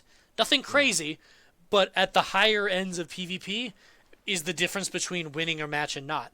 And so Right. the people that do a lot of PvP have an inherent PvP advantage, but people that don't do PvP are at least capable of going in and working their way towards it. Same thing with dungeons. How cool would it be if the dungeon gear gave you something that helped you counteract an affix? So if you were to Yeah. do a lot of dungeons, you now had an advantage and it made the dungeon grind more meaningful. You could still bring it to raid, but if I'm a raider at heart, I want that raid gear because I've got the raid buff. Like I wish that they did more of that because then it would allow you to still not cross platform, but cross whatever. Activity, I Yeah, guess. cross niche. Cross system, Yeah, I guess. you Yeah. would be able to work in different range. You could be a PvPer that does raid and does dungeons, or a dungeon guy that raids and does PvP, or whatever combination of it. But like, if PvP is your thing, if dungeons is your thing, if raids are your thing, there are tangible rewards that you can get through those systems that then Right. helps you do that specific activity. Right. And I think PvP really needs something like that. Yeah. Absolutely. But I I think. don't have a ton of knowledge on it other than that. Like Yeah. I wish it was more I haven't fun. I done wish it much was of it. balanced better because I want the mounts that come from it. But frankly, it's too big of a pain in the ass to get into, and Yeah. I it like takes a huge time dabbling in it. commitment. Jump in and be like, hey, we killed some guys. Yeah. That's fun. But most of my experience comes from war mode, which I think we could talk about a long time. And ideally, I think war mode was a great addition as far as making world War PvP super mode was fun. great. War mode rewards are not, in my opinion. Yeah. Yeah. Because It, I the, played a PvP server since vanilla. yeah. World PvP is a part of what you do, but I Yeah. don't like incentivizing toxic behavior because when they were giving out literally heroic level gear Oh for yeah. killing To group up. that you could Yeah. do in a raid for killing horde players, all it did was incentivize camping flight paths It instead was of horrible. actually creating fun organic world PvP. I think the reward of war mode should be that you have war mode on. I don't think you should Yeah. get Exactly. any buff to AP. I don't think you should get any buff to experience. I don't think you should get any weekly rewards. The only thing that I would say is maybe you create world quests specific to war mode that Oh, that encourage would be both fun. factions to get together in a singular location and duke it out. Yeah, that's been fun, honestly. I love those kinds of incentivized, like when we both have the world quests in the same area. Yeah. Those should only exist Yeah, for those. like the incursions or whatever, where both people have Those like are the fun. specific things Yeah. and war modes on. Like those have the potential to be enjoyable. Except for when there were 40-man groups of Yeah, like a lot. but And we but sound like a bunch of whiny well, it babies, needs but like at the same time, that's some not PvP though. Being no, 40 versus one is not PvP. no, no, no, no, It, absolutely not. either none of it should be completable in a raid, so that you're limited to 5-man groups, Right, and then phasing will theoretically even things out, or all of it should be completable in raid, so that you can yeah, create gigantic groups to go out and complete accomplishes. I don't like where exactly. some stuff is able to be done in a raid and some stuff isn't. Yep, Um, me too. I think if you get rid of the rewards, but you keep war mode in, I think people that love PvP will still do PvP. I've turned war mode off for a lot of stuff because it became Me more of a too. hassle than it was worth because you were just getting camped by jackasses that were trying to farm their weekly Right. kills. It Like may not be that way anymore. I don't know because I don't think I've turned it on for a because while. like in classic, right? I'm playing on the PvP server. I kill or get killed all the time, but camping is not a part of my regular routine. You fight Right. somebody and then if you lose, maybe you go for the rematch, but at the end of the day, you don't spend the entire day sitting on them like the way that like when I had war mode on, it was literally just a raid group and then like you couldn't do anything. Like it was Right. literally impossible. It That's not was. fun. It was And it was ridiculous. only because those alliance players were trying to get their weekly reward. Because before Mhm. that weekly reward existed, they didn't do that because there was no reason to. See, here's the thing though, is they'd get the weekly reward and then they were incentivized by how funny it was. And so they just kept doing it. You know Yeah. what I mean? It was just like, oh, well, I'm here. I'm in a 40-man group. But then you turn those groups around Well, so and then fast. and Blizzard's Like, like, look at all the horde that turned it off. Now there's faction balance. And it's like, yeah, but that's not the solution. Is to make it no. so annoying that people turn it off. What you want to do is you want to make it just generically fun for everyone, so that people are encouraged to do it. Like Right. that's not fun for Right. the people that are turning it off. Like I don't know. I think war mode is good. I like war mode, but I think they need to axe nearly all rewards associated with it, and that's where I'll end it because I could just get fuming. Like I could go all day about how failed that system is, but Yeah. Yeah. it's a good idea that again was executed poorly. Right. I hope they can just revamp it to fix it a lot because I like being able to switch. I like the idea that you can now play with people who are on PvE and PvP, it's a little easier. You can. I think the most important thing is that PvE players could switch to PvP rather than the other way around, is how it should Oh have yeah, been. yeah, yeah. But nevertheless, All right. all right. Touching on the Whew. final of the big three between dungeons, PvP, and raiding, how do you feel about raiding so far? So I think raiding is we kind of alluded to. I always enjoy raiding, and we're lucky enough that we've got a guild that we actually generally like for the most part, Yeah, except for period. Period sucks, I was but gonna say that potato guy really ticks me yeah, off, but potato, such a shit, no. But I mean, we're lucky enough to have a group that we accomplish the uh, the raid in an effective and efficient and a fun manner. I think the fights have been pretty well designed, and yeah, I'll hit some of my high points. I do think the challenge for us right now, and I don't know if this is necessarily because I think we could open up a can of worms on are there too many difficulties for sure, yeah. and I'm not sure that's part of this conversation, That's a but system thing, not necessarily the raids themselves. right, But because it, I it think, does lead to raid fatigue when you're doing it on oh, multiple that's difficulties each exactly, week. yeah.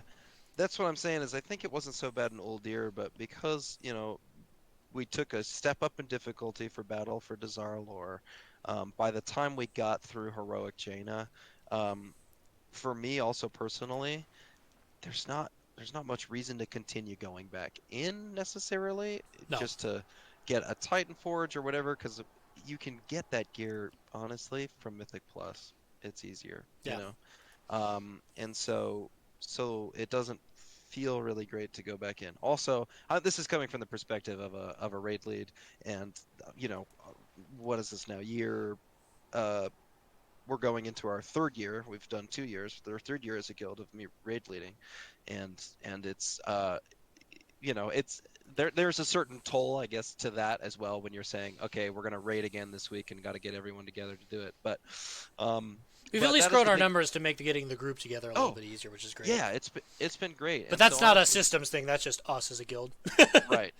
What I like though is that like if you want to do the heroic level content, and I maybe wish this was, you know, across the board in general, is that you got to know people. You got to get into a group. You have to actually be a human social Yeah, person. Not yeah, not super social, but you have to have a relationship with somebody. Like we I will say this. Okay, here's a related note. Communities I think has been huge. yes. I It's guess been that's the system awesome. we didn't talk about, but that was new No, to BFA, right? that It was was new to communities. BFA, and I think it has panned out so well for us as a guild because we notoriously, I say notoriously to ourselves, we are notorious amongst ourselves for getting a pug who enjoys coming and that we make friends with and that they want to come back. They may be able to come every week, or It's we it's might fill them. It's been so great to be it's able to have a pug honestly, go, in my here, mind, join. it harkens me back to the classic days where it's almost like we're creating our own server of like people that like to raid, because before, where Yeah, you could literally only raid with people from your server, you got yeah, to know certain people that were like kind of freelance raiders that were just looking to right, jump in.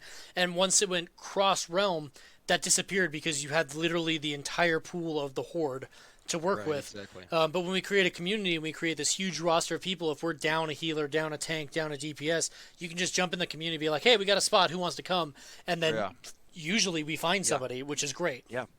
I've found that to be absolutely an awesome system, much needed, I think, socially, to accomplish what we wanted, Yeah, which is yeah. rating. I think the fights have been great, honestly. I will take one boss that is my favorite from each raid and one boss that is my least favorite. I think that'll help me keep it round Sure. up. Gahoon, while on the outside, very Destiny style fight. That was kind of the joke.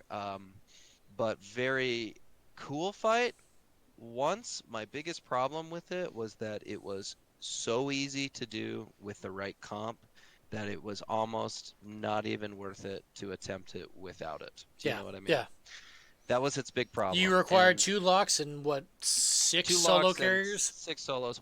I think we ended up doing it with 4 solos or 5 solos and um, one team because Yeah, Potato can just run as fast as he wants, and it was easy enough for them to do it. And so that was some flexibility. I think we also did it once with 2 teams, and it might have been you and me. Honestly, that sounds about right. Um, but Well, But even with our solos, I don't know how many times I had to port up and save somebody that fucked up. oh, absolutely. And so I'm guessing the fight was not designed It for was solos meant to or have alliance. pairs, but with the pairs, the fight became so problematic because it took so long Your healers were out of that it mana. was just ridiculous. Yeah, it Yeah. was a really interesting fight that I think needed a lot more testing and needed some Yeah. tuning, Yeah. and it Yeah. just Like never if they could have received it. figured out that the soloing was going to be a thing, But as a like the result, it was my least favorite fight if that's where you're headed, like in that yeah, raid tier. yeah. I think generally it became my least favorite fight. There are harder fights. Here's a fight I actually super loved. In Uldir, I absolutely two fights. I'm picking two. I can't help it. Loved Mother. I loved that idea. That was I fun. Yeah, it loved, was a fun fight. yeah, I loved passing through. I love that it wasn't a DPS numbers game. I haven't cared so much because a lot of the You could fights have make been it though if forcing you me. were ballsy. You could lust and kill her in the first Yeah, room. you could. It was crazy. But I loved getting to the point where you could go, great, we are getting better at this. We're going to kill her in the second room every time. We do not need to Yeah. go to the third room to do this. I loved having to coordinate and go, okay, we're going in pairs. And like when our guild was able to execute that and just like they'd run off in pairs and handle it, like Yeah. it was super cool. I loved that. And so the same thing, this also had a bit of you needed certain classes ish, but I really liked Zool for some reason. I liked I liked dealing with the Zool was an CCs. interesting fight because I don't think that it played the way that Blizzard had intended it, but the way that it No, ended up working out was still fun. yeah, I liked it. I liked it, and we did it without a priests, I think, once, which was kind of difficult. Yeah, I But mean, but it was doable as long like. But yeah. if you were Alliance, we would have been fucked because Oh with yeah, that without absolutely. No, no, no the Belf, torrent. yeah, you're just Yeah, wrecked. yeah. So those are my favorite full of deer. What about you? So yeah, I dislike Cahoon because again, I think the mechanics were clunky and they were too dependent on certain stuff that made it was just annoying. Yeah. My if I, like mine comes down to two fights that I really liked. And they're different than yours, ironically. I really liked Ooh. Vectis and Zekphaz, and it wasn't Ooh. necessarily the fights themselves. What I Yeah. liked about them was that they were difficult mechanically. They caused us a lot of problems early on when we were Ooh. undergeared, Yes. but as we geared up, as we learned the fight, it was one of those things where you actually felt the progression. And at the end, like being able to, it was what Vectis that had the Vectis was the the blood. okay no yes then Zekvaz, where when our gear was better and we were able to push DPS, we could avoid the second set Oh of yeah, like the things that that's were so coming, fun. and you could push the transitions faster, and it Yeah. made the fight go differently, but like in a way more smoothly. Yeah. Like I love any fight that takes a lot of mechanical skill to get through early on, but as you gear up and as you clear the raid, your gear starts to take over, and some of the complexity disappears because you're able to push Yeah. transitions in a way that some of the difficulty disappears.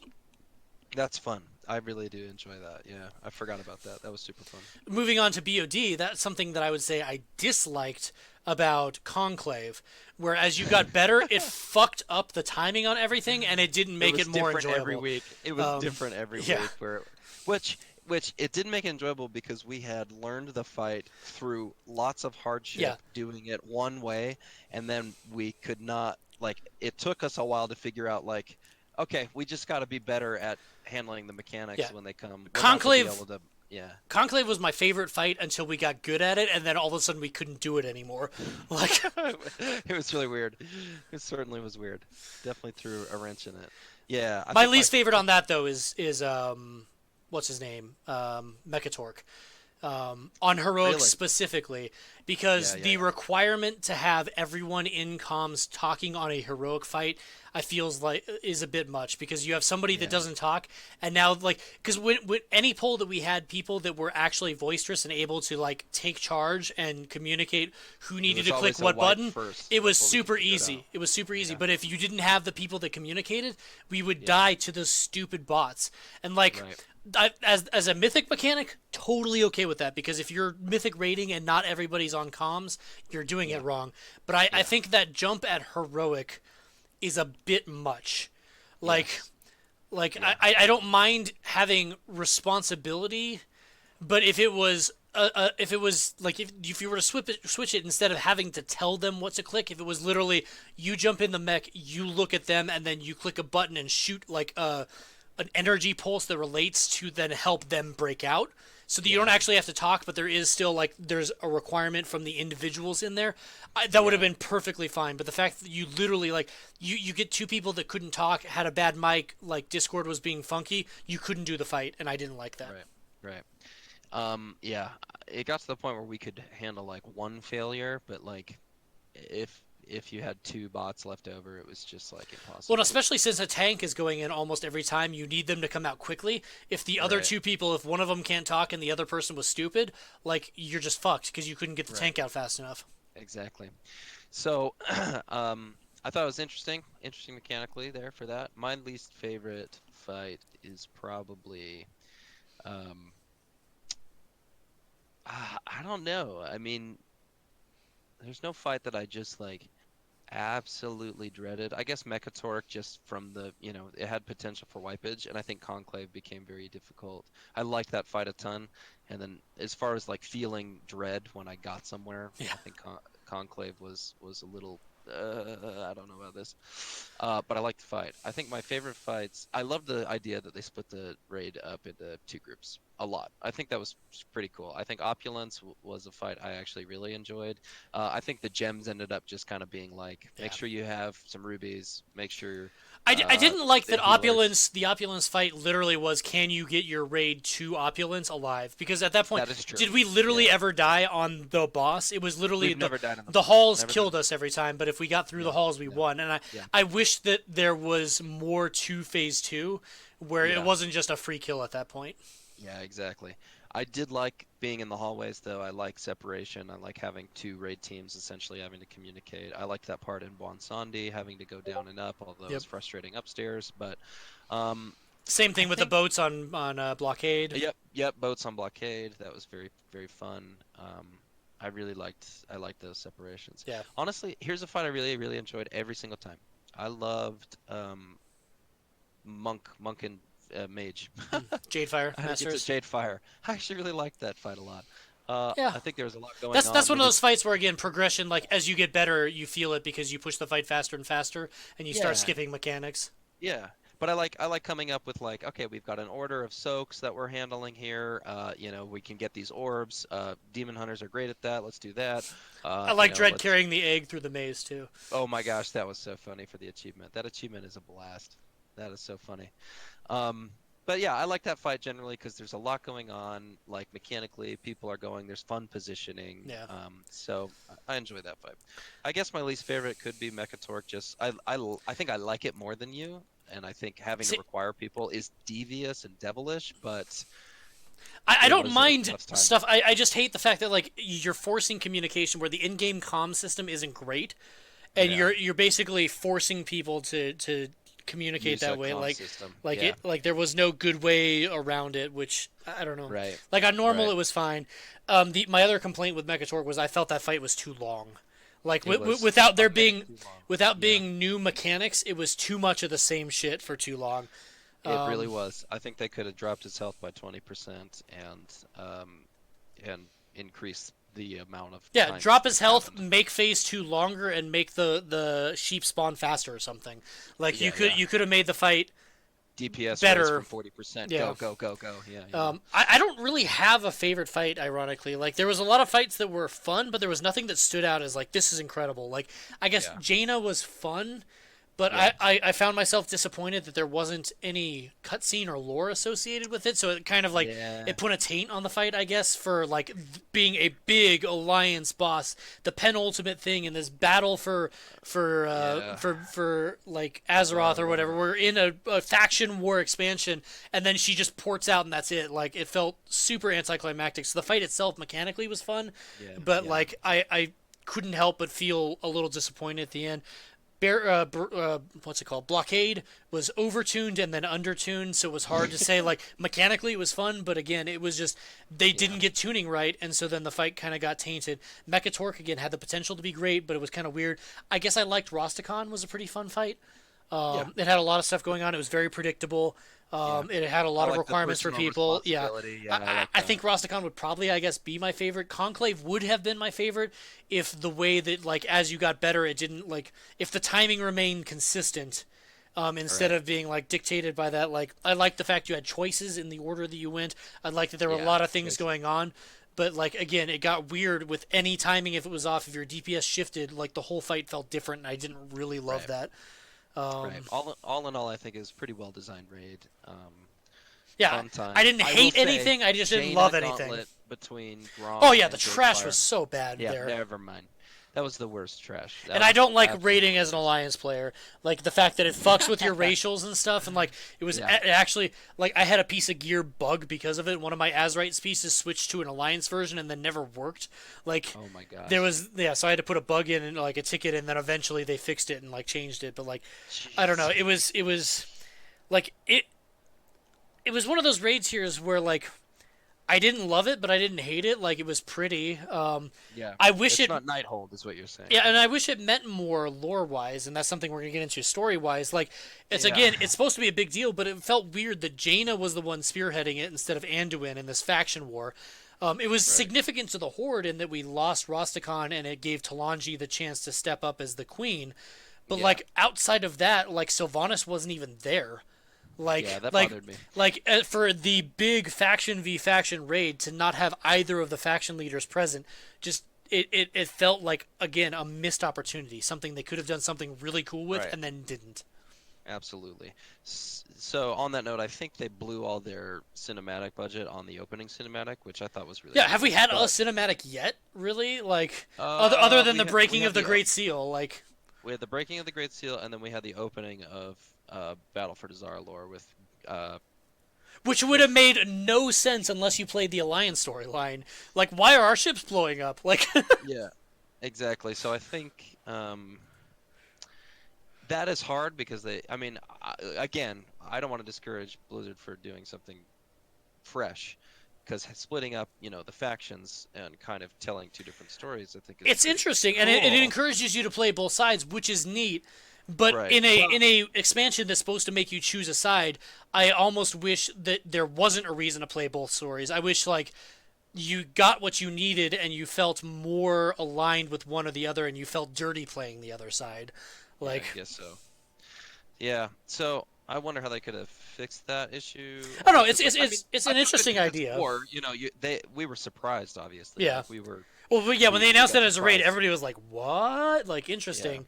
It Yeah. didn't end up playing the way that it sounded. Like originally, there was going to be completely different orders, and they kind of Right. backpedaled on that. But like, it's still Which I think it was was probably fun. for the best. And Yeah. like the Jaina fight, it was cool to face Jaina from the Alliance, and like for the Alliance to get a Yeah. seeming victory by killing Rastakhan, and it pushed the Yeah. Bwansamdi thing, and it raised a lot of questions, and it set up stuff in terms of Right. Bwansamdi, Sylvanas, and stuff like that. But I still, Yeah. from Would like have loved a but cinematic at but the end though. between 8.0 and 8.2 coming up here, like I think we're gonna get some stuff with Sylvanas because she leads us into Nazjatar, right? So Yeah. I need Sylvanas in this next tier because like jumping ahead to the story stuff, we've barely seen her this expansion. Like she was the big bad in the pre-patch, and then she's been off doing stuff, and we don't know what that is. And I'm Right. like, where's my war Right. chief, man? Everyone hates Right. her, but where's my war chief? Like, Yeah. You're an undead shill though. yeah. I will Other say. raid COS. What were your thoughts on Crucible? Oh, so we had talked about how much we wanted another kind of, two boss Yeah, mini. I loved Crucible. I did too. I thought it was awesome. I think it's gotten a lot of negative press because a lot of people don't feel that it's significant or meaningful, and that the timing on it was weird, where they wanted to take a Nah, break, but it came out. But like honestly, I like it was two bosses. We AOTC'd the first weekend. Yep. So it wasn't too difficult, but it No. was hard. The trash It wasn't was super hard. It was trolly. harder than Jaina And for I thought sure. mechanically, those two fights were the two, like, if you talk at all the raid bosses in this expansion, I think the Yeah. two Crucible the Storm fights are my number one, my number two favorite fights in this Yeah. expansion thus far. I think I loved it. tuning it was just difficult enough to be challenging without being annoying, and there was enough mechanics in there that required a good strategy. And thankfully, Right. we have a good raid group that we went in and we tackled it. And we haven't had major issues with it. But I think Yeah. Crucible was a testament to how good the raid team can be if they're given Yeah. the time to, because Yeah. like they only had to develop two bosses. I want an Right. entire 9 boss raid tier that I lives bet. up to the standards of what Crucible set. I thought Crucible was awesome. One of the On the things flip that I liked side, I thought about the the fun, loot was incredibly disappointing. yeah. Again, wow, you tried something, but I don't care about that loot. I cared about killing the bosses, which was fun. What I I will loved run Crucible any week that people want to run it is because I have fun in there. I do too. Me too. It's such a blast. And it was really, it came at a good time, I thought, for us, which was just like, I do not want to run another heroic Well, and for battle for it really kind of Dazar'alor. helped us too, because I think people were kind of feeling down about like our slower progression and stuff, and for us to go in there and be the seventh guild Yeah. on the server to like get the Yeah. AOTC to do it in one weekend and to put our shit Yeah. together and like be like, no, we can do this. Like, I think it was a It was big morale awesome. boost to a lot of people, and it really kind of instilled like, no, we're good at this game. Like Yeah. We can accomplish stuff for sure. It was great, honestly. I loved that they used the artifacts. I thought that was pretty cool. yeah, It was a pretty tight little story. I think all of the raids have had a nice little questing experience that gets you into it. Although I think Alliance didn't really know what was going on in Uldir, but yeah. whatever. But yeah, I thought it was nice getting into each of the raids. Felt like there was no breaching the tomb Yeah, situation. I would say Crucible has been one of the better parts of this expansion, and I think Yeah, that is not a popular opinion, but for me, I really really liked it. that's why I started playing Shadow Priest again. Well, yeah, and So like it's setting up stuff which I like as yeah, I well. do too. I like that it's setting up. Whereas TOV was just like, what's going on here? Yeah, Okay. Which, they can use that lore later. I mean, they will, obviously. I think Helia's not done. But we'll see. nevertheless, I think those were really well designed Continuing fights. on that vein with story is the next bullet that I put on there. I think so. Yes. In general, how do you feel about the story as it's progressed so far? So my gripes are always the same, which is just the difficulty of telling a story in this game.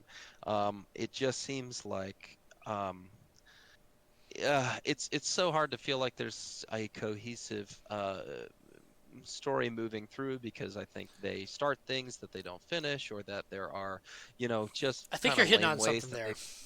Yes, Blizzard's yes, problem is I think they are creating too many stories yeah. that it's difficult to complete any of them. Right, right. I love, honestly, some of the like little questing that goes on around here, I think is super cool and super fun. I Yeah. thought, I think the questing storylines for each zone was tight and fun, and I'll say this, I loved that they all led into Uldir for us, and that they all led into, let's see, in the Alliance, they kind of all led into, Yeah, Lions uh, had a lot of build up for Dazar'alor, yeah, they had a lot of that, whereas it was especially in the cool to war feel campaign. like, The war yeah, campaign, I guess I forget about the war campaign because it was fairly short, but it actually it it did was do some gated is what stuff. it I was. guess. Yeah.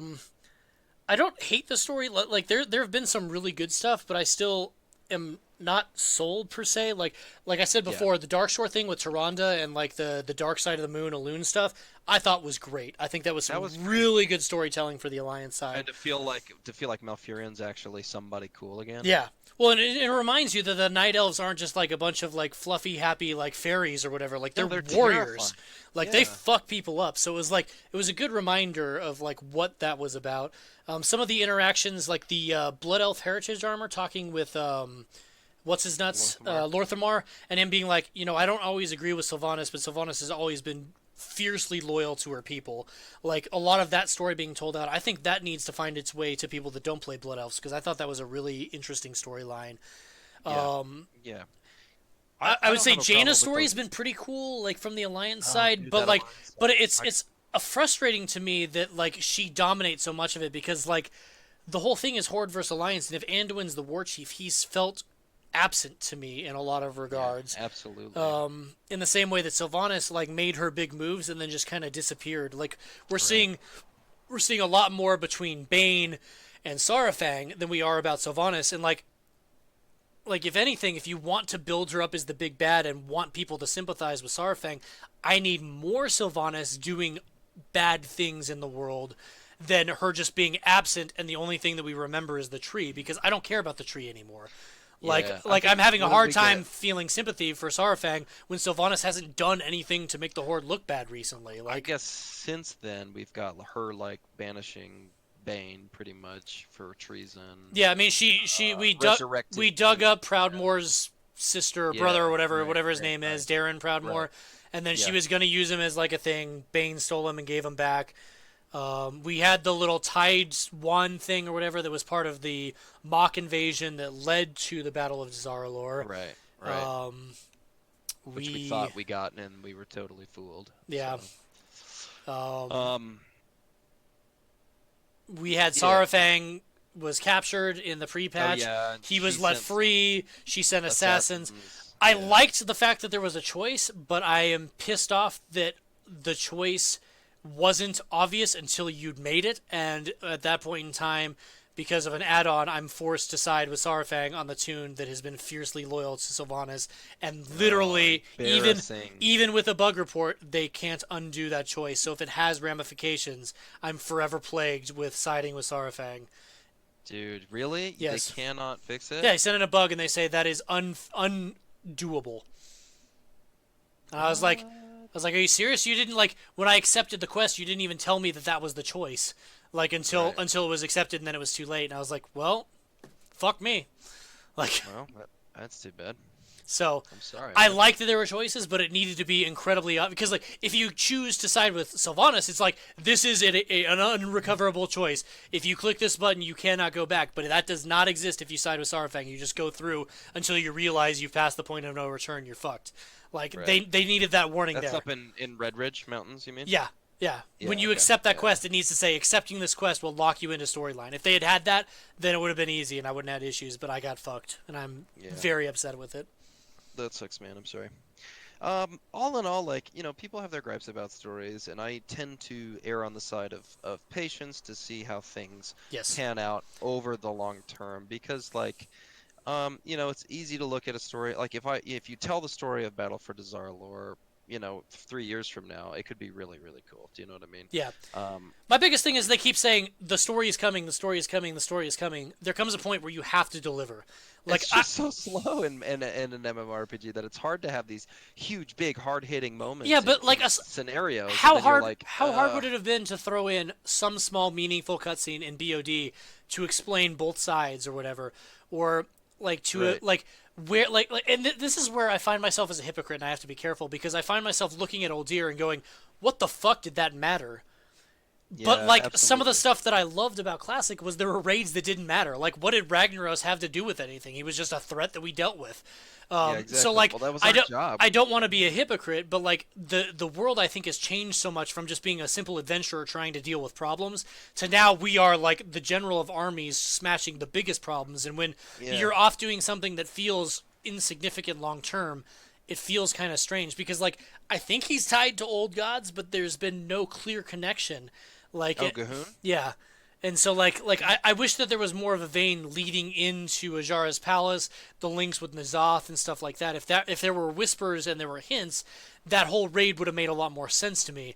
But as far as I know, all it was literally I mother think they was made an old god. mother Yeah. was just experimenting with DNA and then shit went bad. And like Yeah. that's the thing. Like and there At were the people very that least, I happened to think it worship was him as a result. Like I think it was a Zandalari storyline, I think more than anything, yeah. where Talanji gets to be like, "You're the hero Well, of yeah, and it Zandalar." kind of helped us. Like, I guess it paved our way into the horde because by helping Zandalari trolls or Right. whatever deal with the problem, it shows that the horde wasn't like purely selfish. But like Right. beyond Right. that, like I don't know, it just felt kind of weird. Right. Yeah, so I can't say I'm necessarily jived. I think, in comparisons to what I felt excited about in Legion, and I don't think they had the resources, honestly, for this kind of thing. The war campaign is, I think, cool and fun, but it is definitely not class order hall stuff. It's Yeah, like having all those different stories going on was super cool.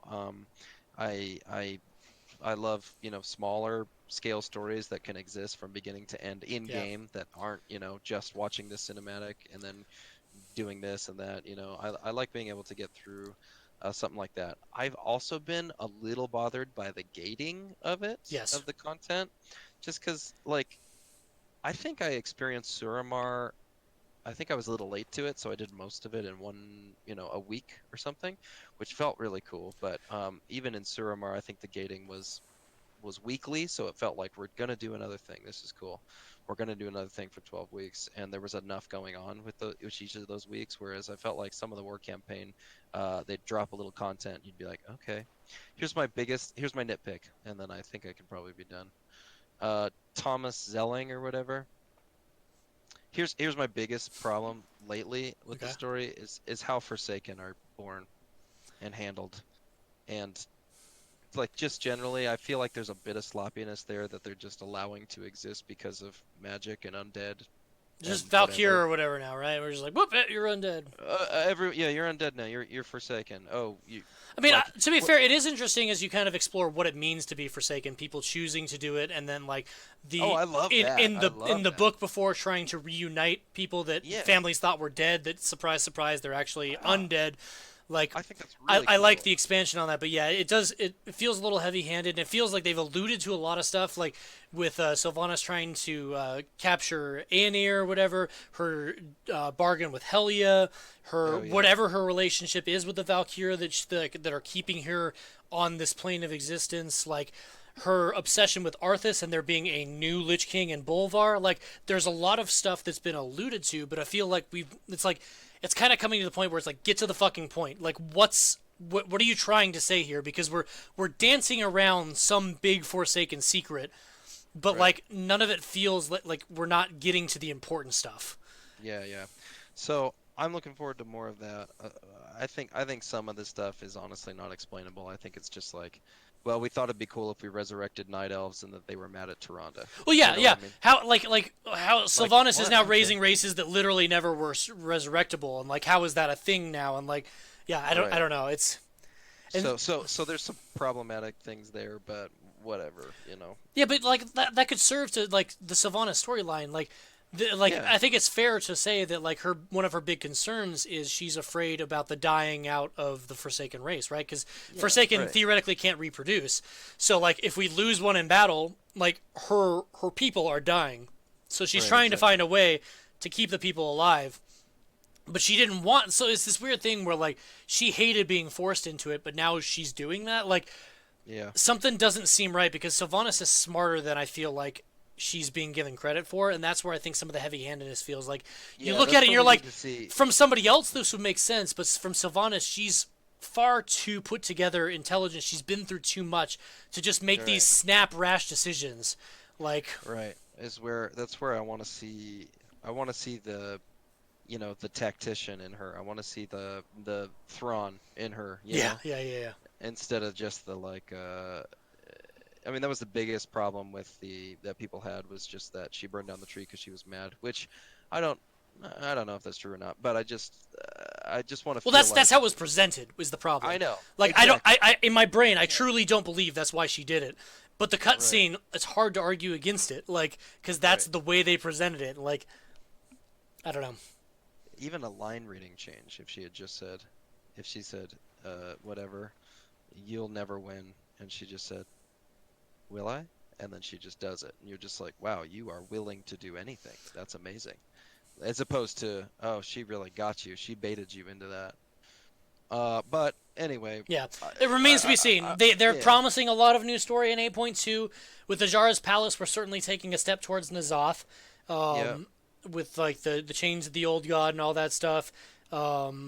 And Sylvanas is taking us out there for a reason. So presumably we're going to find out what that reason is. I'm sure it's all right, over the PTR and on the forums, but for as much PTR as I played, I've managed to avoid most of the spoilers. So yeah, I'll yeah. be curious to see how that story pans out. But again, it's one of those things where I don't hate it, but I'm still not convinced.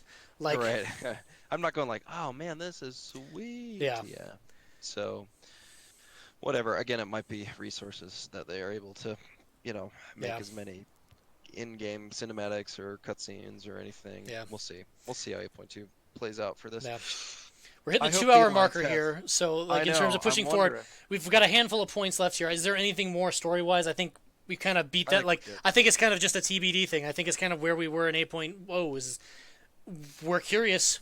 They're telling a Yeah. story. Like, they're still Right. progressing, but we don't have answers. So, we'll have Right. to see. Um, Right. Azerite, we've talked about a bit. That's the next thing that I've got on here. I hate it. It doesn't replace tier gear. It's I hard to think. get. I think. It forces Yeah. you into spec stuff. The neck piece like locking you out of gear is annoying. And one of my biggest complaints between Azerite and Trinkets with the Mythic Plus system that I meant to mention but didn't is I don't like re-earning the same piece of gear every single patch just at a higher item level. Yep. I don't want to get Balefire Branch 6 times. I don't want to be hunting for Arcano Crystal from that dumb vendor every time. I don't Yep. want to be getting the same piece of Azurite gear. Like, I simply want, like, make Azurite harder to get, but once you get it, Right. have a system the way they had in Legendaries, where when each patch comes out, you grind Roll out a up. currency and you upgrade that piece of gear. Use Titan Residuum, Yeah, baby. I don't want to fucking have to re-earn all of my 415 shit as 445. I don't like getting the same gear again and again and again. Like, at Yeah. least with tier gear, it was new tier gear each tier. So Yeah, getting new with tier new gear meant abilities. getting Yeah. new aesthetics. It meant Yeah. getting new abilities. It meant getting, like, just literally new shit. Yeah. Yeah. And I Yeah. think that is one of the big things that Azurite, like my fear of a lack of progression, I think this adds to that because you're not getting anything new. You're getting the same stuff that was available at launch, just Right. at a higher item level, and that sucks. It It doesn't sucks a feel lot. good. I don't enjoy it. I don't think it's good for the game. It's not progression. Do you know what I mean? No. It's The it's Essence numbers. system, to be fair, the fact that Azurite gear comes unlocked now is good. Yes. The Essence system is at least interesting in that, like, it allows you to modify your gameplay and adds buttons to your bar. But it's one of those Right. things, is it too little too late? And I think the Azurite gear still isn't fixed. We've made steps to make it better, but it is still Right. not good. It's just Right. less bad, is my I'm opinion. very interested to see how different it Because feels. The problem is what new Azurite are we getting in 8.2? There's the raid pieces, and that's it. So right. there's like maybe two shoulders, or two chests, and two helms, Right. and everything else is identical, and there are no new abilities. Here's my problem with it. I mean, yes, I agree with everything you're saying. My other problem with it, okay, so I mained Hunter for a while, and honestly, I didn't feel a lot of the problems with Azurite because it was pretty much just pick these ones, you're good to go. Maybe there was some that would be better in like dungeons, but pretty much not. I mean, like we played a lot together as me as a hunter, and I was pretty much, in the top quarter of our raid, or carrying my weight in a Mythic Plus, no problem. Sure. And so I could just get the Azurite. I got it. I put these traits on. Things were good. My problem became when I became a Shadow Priest, and then I started to really feel the problems of needing multiple sets. Auspicious spirits.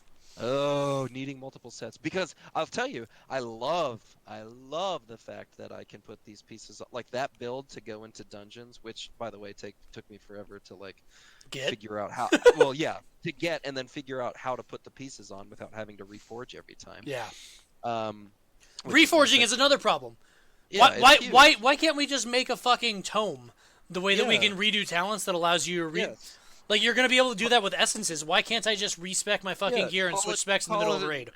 An Azurite like you could make it lore interesting then It's just instead of another just it's having another like a thing that money. enchanters or jewel crafters give it to a profession. Make something that you can sell in the auction house. Make a profession lucrative. Absolutely. An engineering thing. When's the last time engineering was useful? Right. Make Which engineering something that you can pry off the essence or yes. whatever. Like, it's pretty Then it'd be simple. way more interesting to me at that point because here's my other problem is that I never wanted to play. I wanted to play survival pretty badly. Sometimes where I just like I want to have that flexibility to go, huh? We're going into this dungeon and we could really use some survival stuff. Yeah, I'll go melee do is it. better. Let's play the melee Yeah, class. let's play with melee class. But I'm not gonna reforge all that gear. No, You know what I mean? Like, get out of you got to here. go back So, to the one reforged dude down on the docks, which is super oh, inconvenient from Desara lore because that city is yes. poorly designed to begin with. And It's then you an got to awesome city, but so and badly then designed. you got to well, dude, like if you look at Borealis Alliance absolutely won in terms of Oh, capital it's cities. tight, Borealis is dude. so much better than Desara Do you know lore. where their PvP chest is? It's like right there. Good gracious. Yeah, I like the idea. Okay, well, this is a side note, but it's cool that we're like living in this big city, but it feels like we should all be on the other side of the pyramid where everything else is. Just put it all over there, yeah, yeah. Like we'll be done with it. Good gracious. Nevertheless, so those are my two biggest problems. Were just being like, I can't switch it between specs without paying a ton of gold or carrying around a bunch or farming a whole another set, Sure. which Yeah. I'm not that interested in doing. And on top of that, it hasn't, aside from like some of the ones they added in what 8.1, I think, that added a little bit more interesting, stuff like having the dungeon set for my Shadow Priest is cool because you're waiting for that proc to just spam Mind Seer, which is cool. You're interacting with that, but for the most part, it's all numbers. You just look on big or on freaking what is it? Hammer, uh, mallet, blood mallet. You just look on blood mallet. Yeah. What's the best one? Look for it. Put it on. Rinse and repeat. Just play the game at Yeah. that point. Do you know what I Yeah. mean? So so to go back to our worries about it, I don't think it even came close to replacing the feeling of No, I progressing think our into a fear that tier. we talked about from like how it Yeah, felt in beta and the concerns that were being expressed by yeah, many of the big names in the community pre-launch, I yeah. think they were all founded. I think they all came true, and I think Blizzard literally has no excuse because this was not something that was unexpected. We knew it was gonna suck. We hoped they would make improvements, and they simply didn't. And the Death improvements by they've made have Fro. been very small, and Yeah, they've been appreciated, but they simply aren't enough. Like I am yeah, yeah. incredibly underwhelmed with Azerite. I don't know that bringing tier back is the solution, I but like it. something absolutely needs to change with the way that Yeah, Azerite works.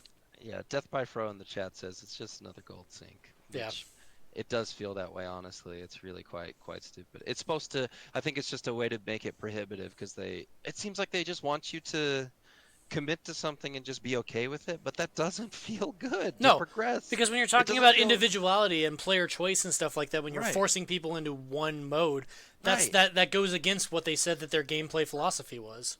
right. So here's my biggest problem with it is that, well, with Azerite, but kind of generally as we're nearing the end of kind of looking at some stuff, is that there's not a lot of meaningful ways to progress your character that aren't literally just checking blood mallet or simming yourself. Do you know what I mean? Yeah. Like there's not a lot of great ways to feel like I have an identity in this game. I spent all this time going to Well, do archaeology and find this cool thing or whatever, and you're cool. Like, look, if you did that, or the mage tower was cool. You don't need a mage tower every time, as but much like, as transmog is great, transmog has taken a lot of that out. It's been replaced somewhat by mounts, but there's so many fucking mounts now that even that isn't really like there's no way to show oh, who don't get you me are in the started. world. I don't want to be like, I'm generally not an angry railer, but I'm annoyed that the coolest mounts this expansion have Warlords of Draenor end up on the freaking cash shop, Oh yeah. which you can talk about it. We don't need to. Needless to say, you could buy it with gold, but still, And I did. Blizz is making money on it. Yeah, they But still they make end up money on being it. really expensive. Right, they do, but you can. But it's so annoying to me that we Yeah. pay this subscription Well, fee yeah, for the that's the thing coolest is like I mounts. don't mind a cash shop if this was a free to play game, but when you're playing a subscription fee, I don't think there should be a cash shop because No, there I'm shouldn't be. paying monthly. I bought the expansion and I'm paying monthly to play, so I should be able to get everything the game has to offer Exactly, for and I think free. all of that great work should have gone into us being able to get that cool pig, like maybe in a holiday. That'd be That cool. is an interesting quick transition, like in terms of like money and stuff like that.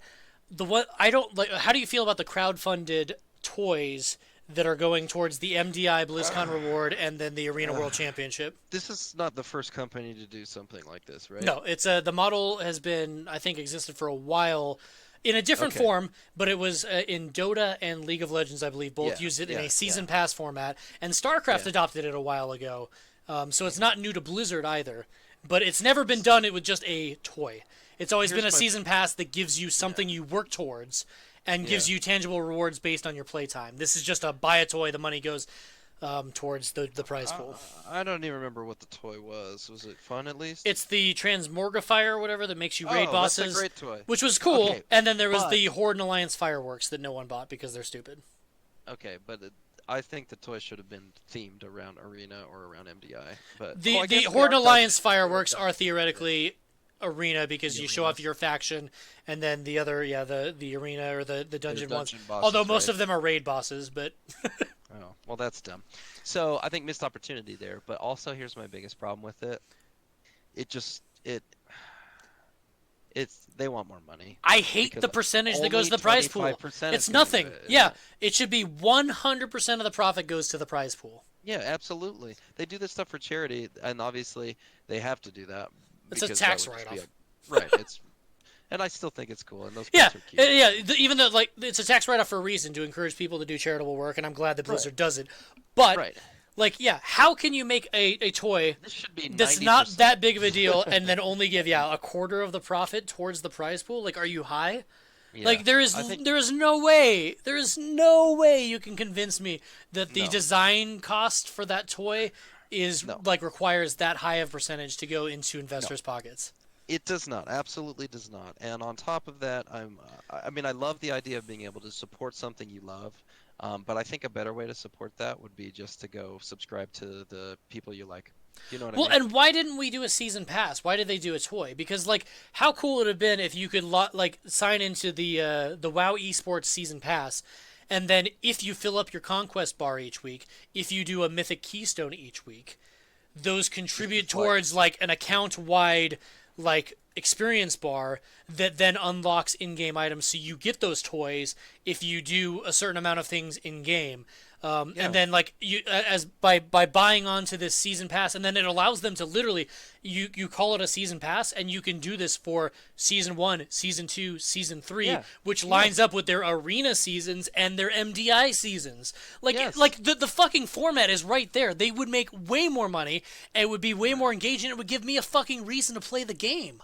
I know. Like, Honestly, it's a win-win for yeah, everyone. I don't know why they went the toy route instead of doing the season pass, because again, they do the season pass in StarCraft, so it's not a new concept to Blizzard. yeah. It is honestly, I feel like it's hard not to look at it and feel like it's not just an opportunity to make some quick I cash. feel like it was something that last minute they're like, shit, this is a good idea, but they didn't have time to think it out. So like, fuck it, throw some toys on the store. Yeah, We'll make it better later. But it's then like it especially just puts like yeah, a bad like, because now if they do go to a season pass, you're going to carry with it all of the bad taste from what this like the perception yeah, did. Like I feel like the underlining thing, and this is something else we had on our list of things, is just community perceptions. right. It feels to me like Blizzard fired their entire PR department when they did their big cleaning, because they Right. have no idea how to interact with their community anymore. Because like they're making decisions and they're presenting them in such a bad way. Like I don't get it. It's like Yeah. you just have to like the Diablo thing. Like, this is a WoW stream or whatever, but like the way that Diablo Immortal presented, all you had to say was Diablo 4 is in the works. Oh, by the way, in the meantime, here's a mobile phone game we're working on, and the BlizzCon perceptions would have been completely different. Right.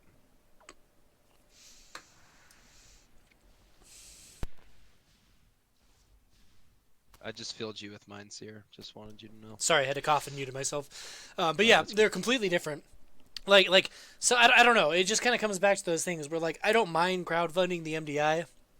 I don't Yeah. mind helping out something that I like, It's not but like crowdfunding the MDI. yeah, It's paying for it's a small paying Blizzard. portion, and it's Yeah. just a cash grab with the perception of Yeah. like we care about our community. I'm like, do you?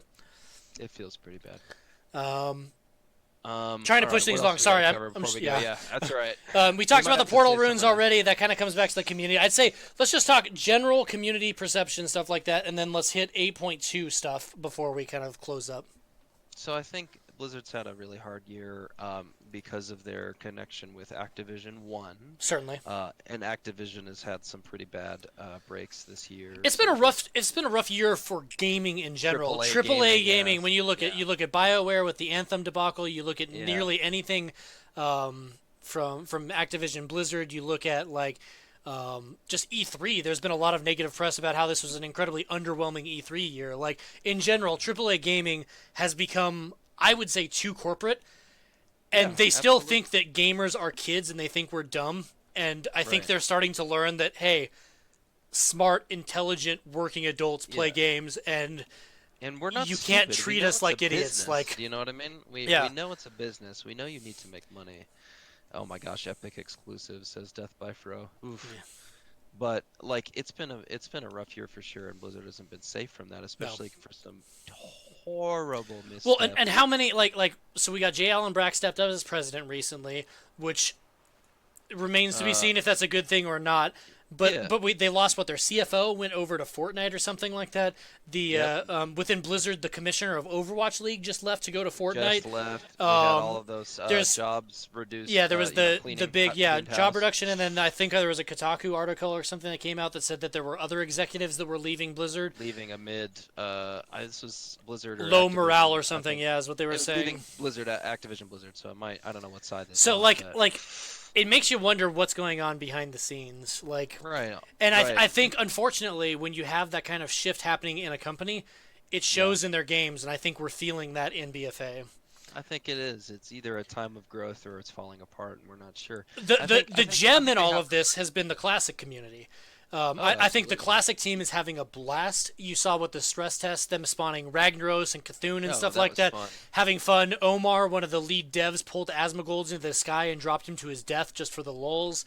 Like, Really? they're having a good time. They're being engaged. They're active on the forums, but their job is certainly easier than the live team because literally all they're doing, like, they don't have to Yeah. worry about balance. They don't have to worry about big decisions because they're literally remaking a game that everyone expects to be effectively unchanged. It's just a matter of Right. porting it and making it work correctly. Oh, As where the live game, they're obviously dealing with a live game, but in that vein though, like the recent Q and A's, I'm this is just a spitball, and I could be completely off base here, but it feels to me like they've been less frequent. I don't know if that's true. And then when they do the Q and yeah, A's, I'm the not sure. percentage of the questions that they choose to answer that are Softball useful, questions. most of them Yeah. are dumb. Like, Yeah. oh, when are we gonna see like a blue version of this battle pet? Like, who gives a shit? I want to know Yeah. big systems. When are you gonna fix Mythic Plus dungeon bugs? When are we Right. gonna address Azerite issues? When are we gonna Yeah. PCR test whatever? Like there's systems problems that need to be addressed, but like Yeah. they're afraid to answer them, so they very clearly avoid the questions, and as a result, most of the Q and A's have been fairly meaningless lately. Right. So I wonder, Death by Far brings up an interesting point that I've been thinking about now. You know, the classic team interaction is awesome right now, and maybe that's as they're building it up and wondering how that will continue into the future. And I think we can talk more about classic Yeah, next week yeah. in I'll shoot for a general. classic But for a separate fishing and oh, talking, but absolutely. Ooh, what did I just get? Hold on, I got an achievement. 1,000 fish. nice. Good job. Um, I wonder about that, and I wonder, if we'll start to see a bit of the resurgence of what felt like in Legion was pretty quick and uh, admissions of some things aren't working. I mean, granted, Ian has been he's admitted that there's some problems, but what's hard is when it feels like they're They, like there are some problems and we want to address them in this way, and you're like, well, that's still a design issue that we don't yeah. like or that we're having difficulty They with. feel less apologetic. They feel more defensive this expansion, and maybe they've just been badgered to the point where like they're less willing to be open with the Yeah, community. But in Legion, it felt like they're like, dude, we understand that Draenor sucked. We're right, trying to like earn your faith back, and it felt like they were honestly trying to interface with the community right, to make the game better. Now it feels like they made a bunch of decisions and people don't like them, and they're like, yeah, well, you're wrong, and we're gonna continue to make them better, and this is why. And it's like, dude, right, like don't feed the trolls, man. Just admit when you fucked up and right, like let's move on. Like that's the best thing we can do. right.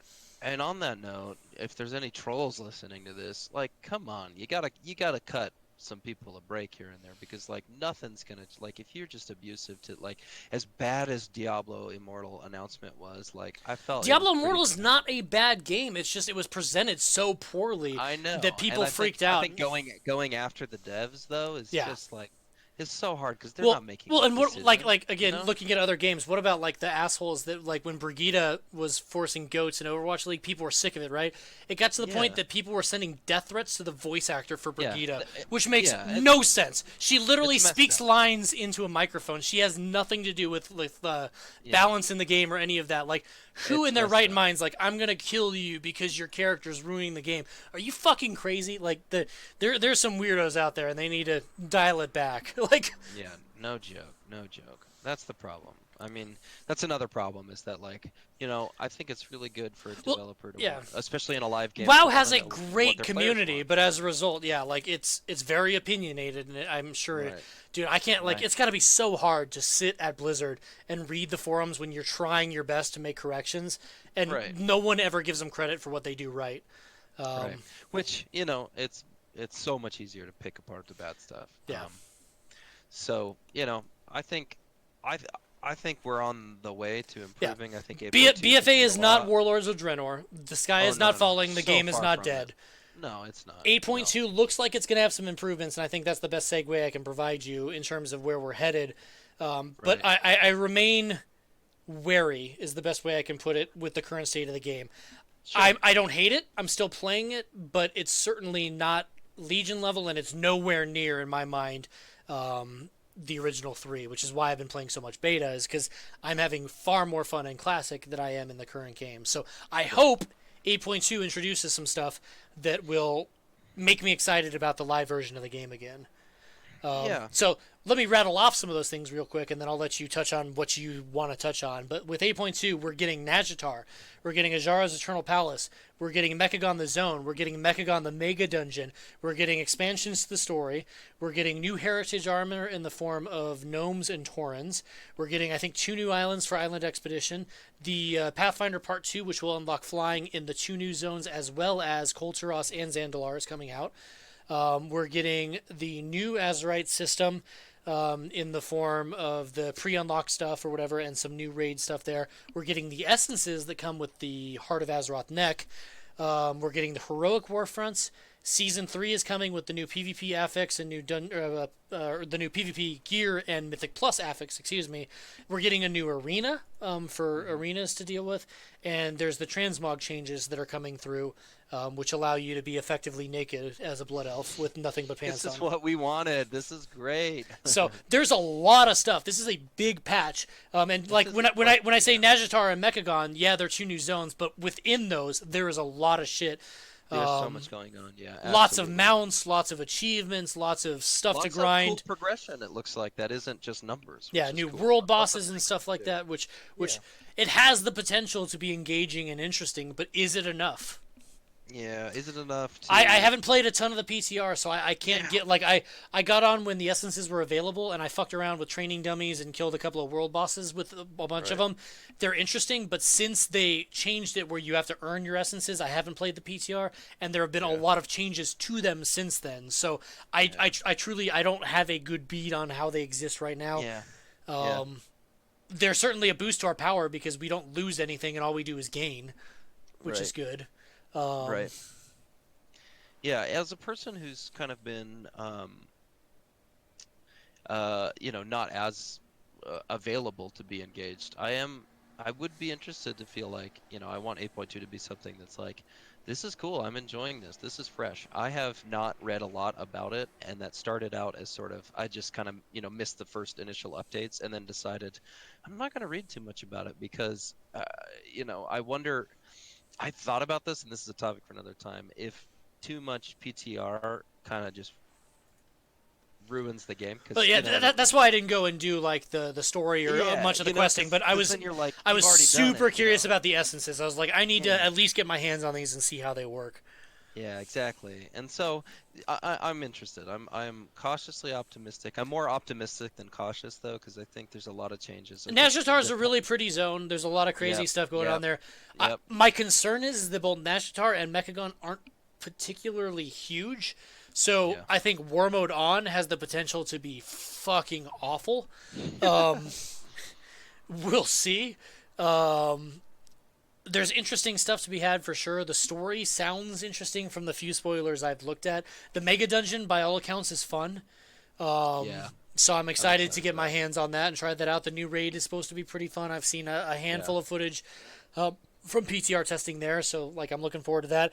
I don't have a Tauren, so I won't be doing heritage armor for a Tauren, but I hope I that story do. is cool. Um, but like I'd say, I don't care about heroic warfronts. I'm not excited for beguiling.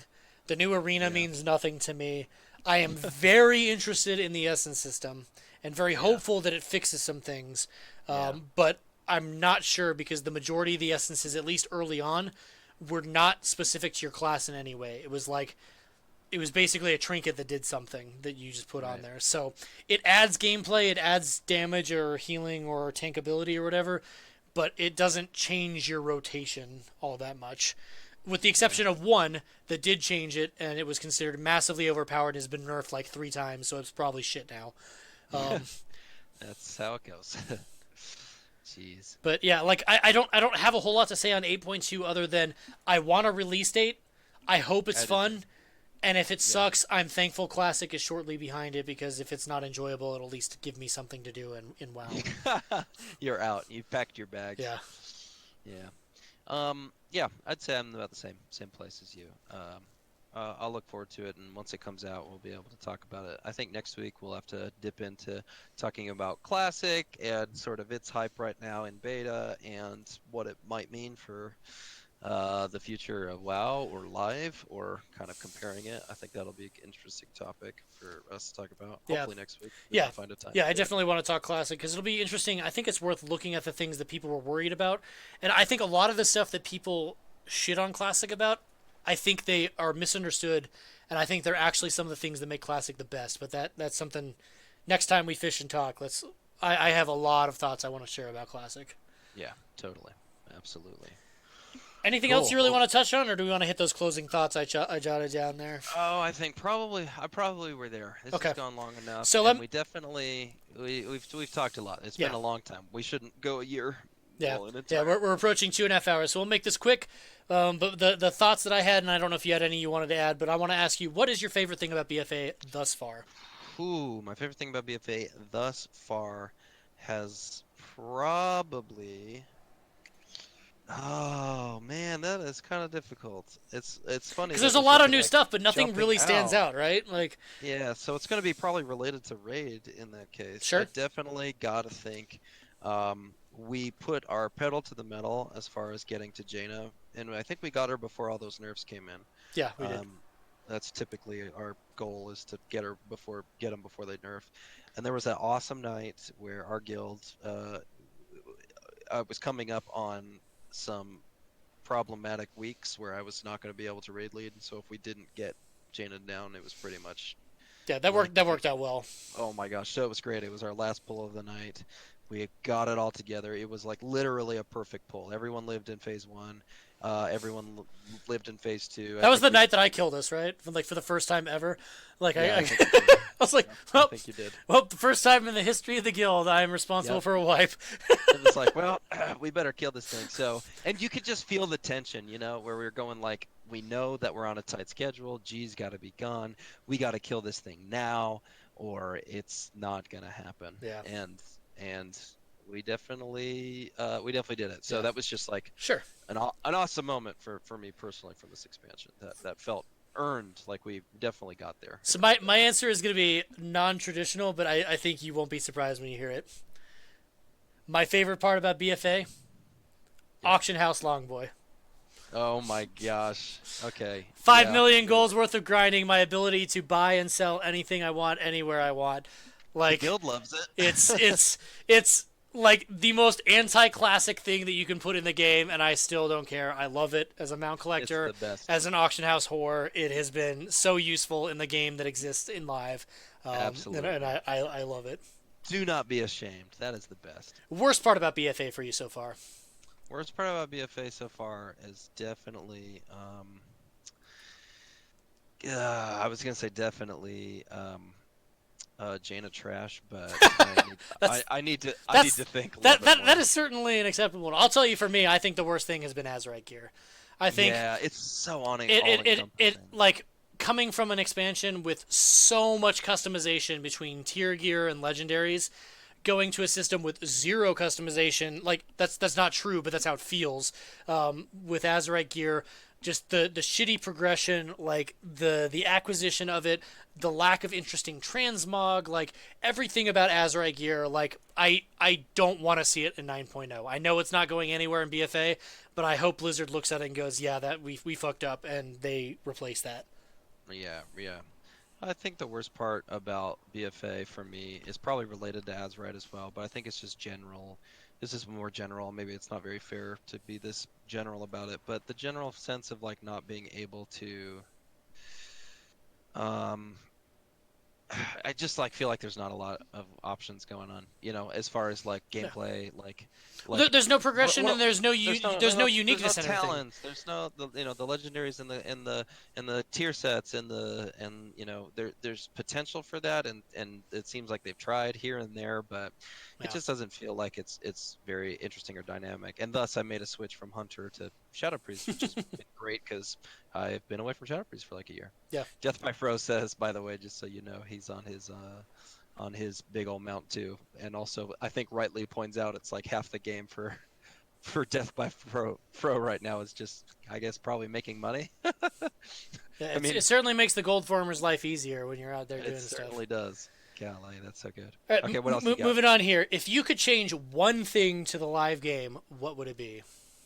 One thing to the live game. I Like, because we're would talking about a lot of things we dislike and ways that we want to prove it. If you had the power to make one major change, what would you change? I would make more cosmetic rewards that are meaningful. That's good. Yeah, sense of progression, sense of reward, sense of Yeah, prestige. That's great. yeah, Me, yeah. I would Thanos snap the shit out of loot. I think there is so much shit that nothing feels useful or nothing feels significant anymore. Yeah. I would reduce. I would make loot go away in like all kinds of ways. I think that's one of the big things is that it's too easy to get too much shit that as a result nothing feels important anymore. And Right. I would want to reduce that. Right.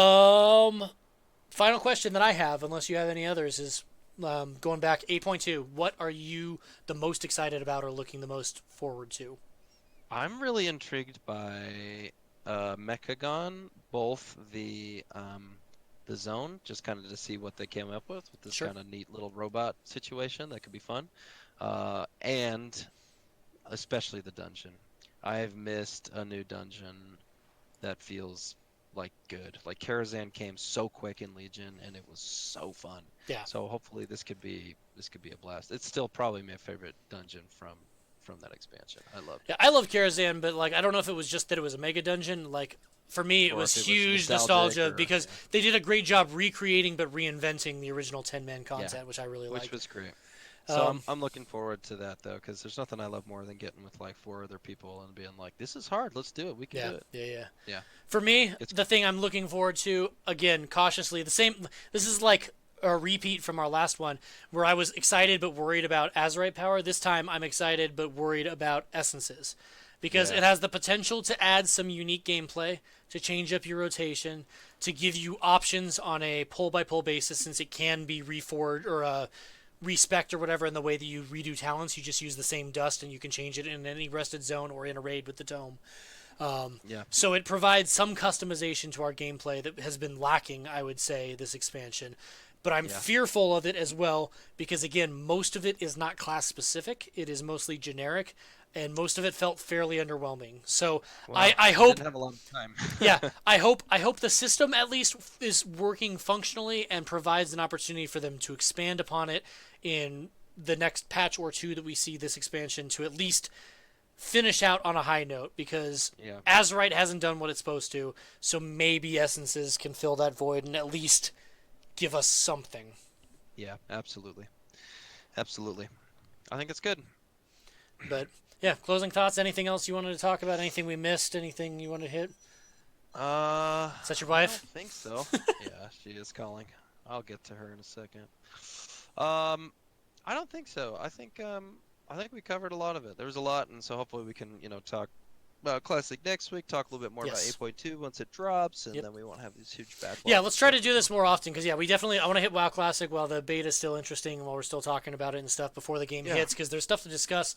And I would like to get our thoughts out there before it goes live, and then we can again once Classic is live, we can revisit it and see how accurate we were with our perceptions, our thoughts, our predictions, and stuff in terms yeah, of right. engagements and thoughts and excitement and whatnot. Yeah, But yeah, I think again, the best thing I can say about BFA is we're not at a Warlords point, but this is no, by it's no definitely not means one of the Warlords. best expansions. Like it needs Right, help. right. They're making some good fixes, but I wish that Blizzard would be a little bit better with their live team, with communicating their thoughts and engaging with the community. And Hmm. I wish they'd be faster at fixing the things that are very obviously broken, Right, like right, simple bugs. Like I know you can't change Azerite overnight, but you should be able to change the fact that I'm pulling stuff through the floor in Tol Dagor, or that right. things are resetting randomly in other dungeons. Like those are inexcusable and need to be fixed immediately. And you can't tell me they haven't been reported because I have reported them and I've seen them reported on streams. So Right, it's right. it's one of those things that Blizzard needs to be better about fixing the stuff so the game's playable while also making strides and communicating with the community in a way to try to make the game enjoyable. Yeah, But yeah, yeah, I'm optimistic for 8.2, but I don't think it's going to be enough to bring it to Legion level hype. I just think it might stop the bleeding that Right. BfA is to an extent, and then Right. hopefully set the stage for a really epic 8.3. Yeah. I hope I hope that they're not afraid and that they can come up with a way to iterate past Legion. Do you know what I mean? Yeah. Because I think some of the problem is just fatigue with the systems itself. You know, Mythic Plus is in its third year. We've done this before. Do you know what I mean? The Azerite system Well, I is think like, something like I said, as simple as just adding more affixes and then putting a rotating cycle, just so that yeah, you see new things from time to time, is a way to keep right, Mythic Pluses fresh without having to reinvent the wheel. It's right, become so repetitive that like right, it's kind of exactly. lost That some of its we're joy. kind of just like, yeah, well, here we are. We're doing it again. I'll say one last thought. It's nice though if you are in a community within the game, Yes. like having a guild makes the game work in so many ways. You Well, and know, it like you said, opens the up community raiding, and feature was great it was because so it's great. helped our guild out so Yeah, much. yeah, and it's really nice to actually feel like you're playing a multiplayer game Yeah. when so much of the game is so accessible to Yeah. just a single player because that's kind of the market they're looking for. It's 2019 and they need everyone's investment, you know? And Yeah. Netflix wants your money and games want your money and Amazon wants your money and Dungeons and Dragons wants your money and you know what I mean? Like Yep. It's a there's so big many things. market, and there's a lot of people It's a competing, great and they really got time to to be step it a up. nerd Yeah. right now, Yeah. but Yeah. it's crazy. Cool. All Yep. right. Well, this Yep. was some real Yep. fishing and talking. I'm gonna link All your right. your Twitch if you like what you heard from the other guy. That's not me. There's this thing for my two viewers. You can go You've check got out. two? I've only got one. Up, I'm down to one now. I had three at one point. But Good yeah, job. if Well, you I've like got G, two. if you like G, there's G's channel. Go check him out. Give him a follow. We're gonna If you try to like do this. Kaz. We're gonna try to do this more often. I think it's Yeah. G's brain baby, but I talk more than anybody, so I might it might sound like it's my thing. And I put the outline together today, so I tried to run the You show a did. little I bit. did it So last time, and you did it this so, time. Good job. but look for us the next couple of weeks, right? This is gonna be the Hey, goal. Druid's in chat. What's up, Hey, Druid? Yeah. and let's talk some classic next time, and then we'll Yeah. wait till 8.2 comes out, and then we'll play it a little bit, and we'll probably be back then to let everybody know. Ooh, I got a follower. Hell Yeah. yeah, Death by Fro, what up, bro? Death Um, by Pro. Thanks for coming by. Hopefully you found what we were saying was enlightening and interesting. But for the sake of the YouTube channel, let's call it quits here. Thanks for tuning in. Thanks for listening. Hope you like what we say. You can find G at twitch.tv/fishinggg, and you can find Woo. me on twitch.tv/Kaz, Kahs. So That's right. come on by, say hey. Come on by.